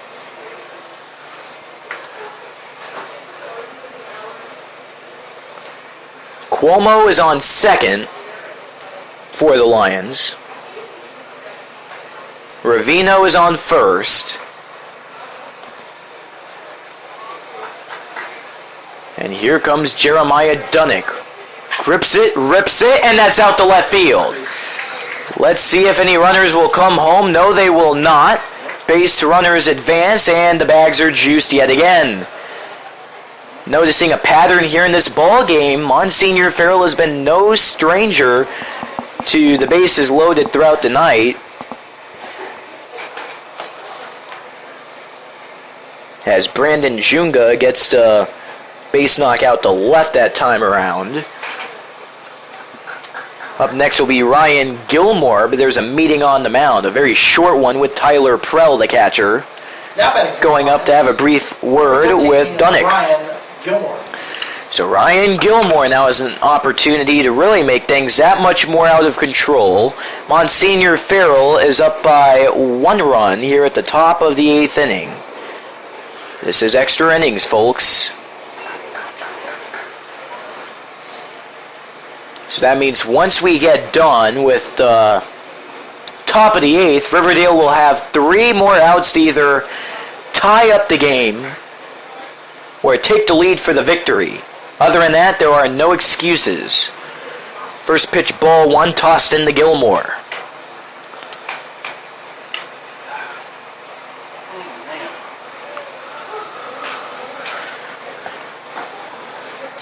And a strike from the curveball. It's now 9:57 p.m. here in Southwest Florida. Probably the latest game that we have had here at Riverdale thus far this season. I'm awake. Yes, we are awake. How could you not be in an exciting game like this? This is pounded on the infield. Connor gains it, throws it. Is it in time? Yes, sirree. Bottom of the 8th, Raiders have 3 outs yet again to either tie it and keep the game rolling, or they can get the lead to win it. We'll see if they can do either one, or if Monsignor Farrell can take away this victory. To the bottom of the 8th we go. It's 6-5 Lions over Raiders.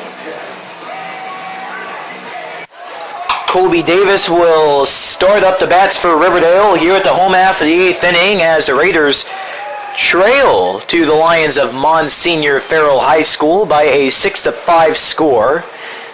This is extra innings baseball, folks.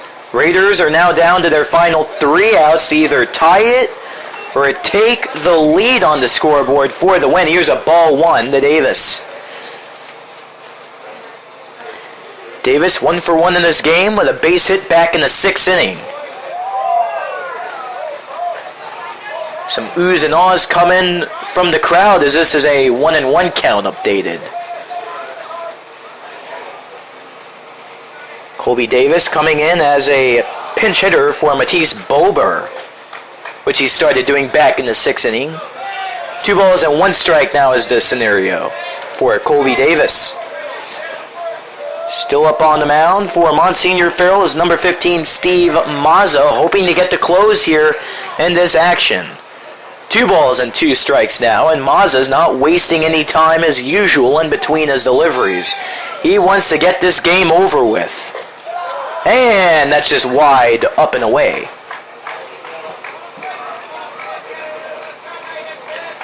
Colby Davis, Michael Connor, and Brendan McNabb are your three men due up at the home half of the 8th inning. And what's interesting is that all three of those men, they are really known for their speed on the base pads. That could really be a great situation for the Raiders, but this is way out the center field, and it is caught for out number 1. Gloving it right up was John Kelly for the first out here at the home half of the 8th. Raiders down by 1, down to their 2 last outs with no men on. Number 4, Michael Connor. And here's Michael Connor. What a night he's had. 3 for 3. Base hits in the 2nd, 4th, and the 6th inning.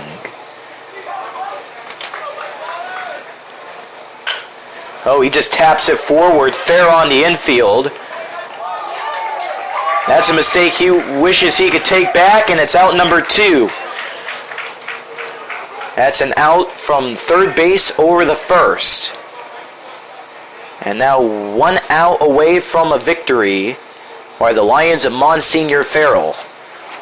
Your next It's all on the shoulders of Brendan McNabb at this point. McNabb. We are now past 10 o'clock here at Riverdale High School. Ball 1, high and dry. Well, Michael Connor there, he had the check swing going and he made connection. But it bounced on the infield and it just did not go right in any way, shape, or form there for Connor as he gets put down once again with the 5-3. 1 ball and 1 strike quickly started out here to Brendan McNabb. No men on for the Raiders yet again, so that starts to bring up a little bit of desperation for the Raiders at this point.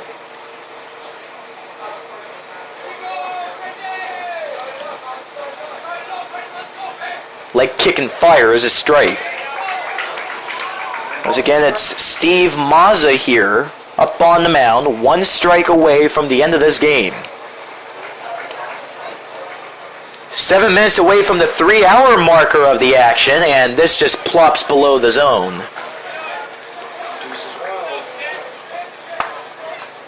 Scoreboard reads 2-2-2. 2 balls, 2 strikes, and 2 outs.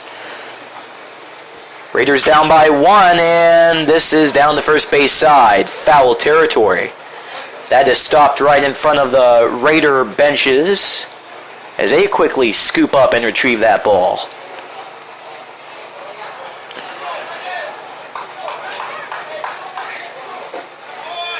Here's another one that's just a bit wide.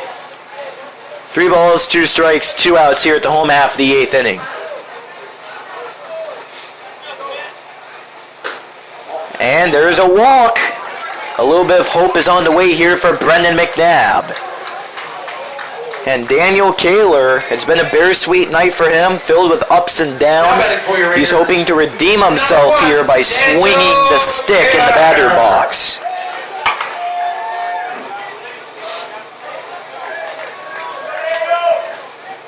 One on first, 2 outs. Raiders down to their final out here in this game with a runner over on first. Yet again, that's McNabb. Ball 1, and a throw is bluffed by the catcher. Jerry Hunsinger once again. Another one on the way, and that almost hits Kaler.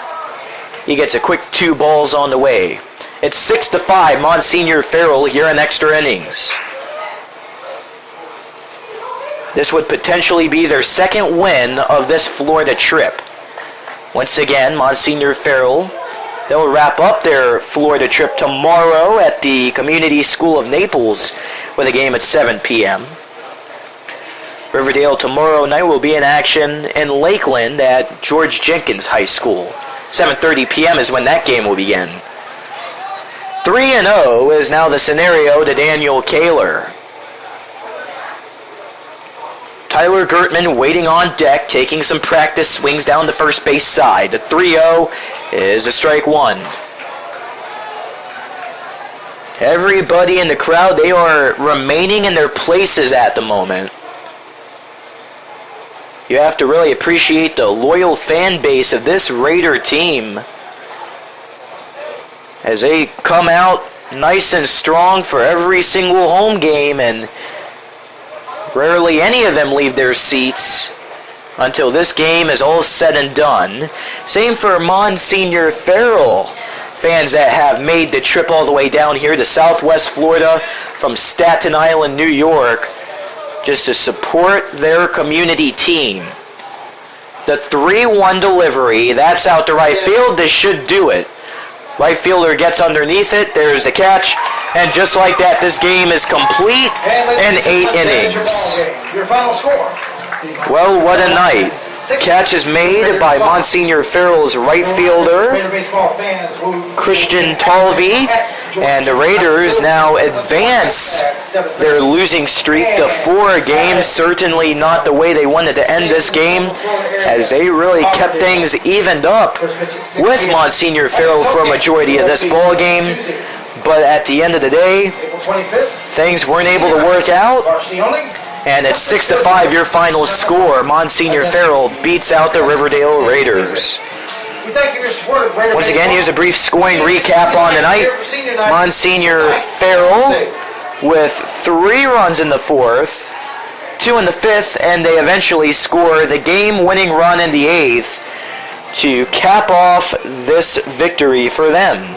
Meanwhile, Riverdale, 1 run in the 1st, 1 in the 2nd, 3 in the 6th, and then nothing else going there to wrap this game up and the 8th inning yet again. Folks, we appreciate you for tuning into tonight's game, and we want to let you know that in the standings, Riverdale bounces down to a overall win-loss record, 14 wins and 6 losses. Monsignor Farrell from Staten Island, they are now 8-3 on the regular season. And remember, your next home game for Riverdale will be on the 25th of April at 7 p.m. against the Seacrest Country Day Stingrays. And I realized just now, I finally caught this, a typo in the game notes here. April 25th, not February 25th, of course, as you may imagine. So one more time, April 25th, Tuesday, at 7 p.m. against the Seacrest Country Day Stingrays. Riverdale, that will be their next home game at senior night. Be sure to show up just a little bit early before the first pitch to catch the senior night ceremony. It's the final home game of the regular season, so be sure to come out and join us. And we will be up here in the press box giving the play-by-play on the Riverdale Raiders Baseball Network. This is Nick Rush giving you the play-by-play action, saying thank you so much for tuning into tonight's game. And 8 innings, Monsignor Farrell from Staten Island, they beat out the Riverdale Raiders by a 6-5 final score. Folks, enjoy the rest of your Thursday night. Be safe and have a great start to the early weekend. This is Nick Rush saying thanks for tuning in one more time and have a good night.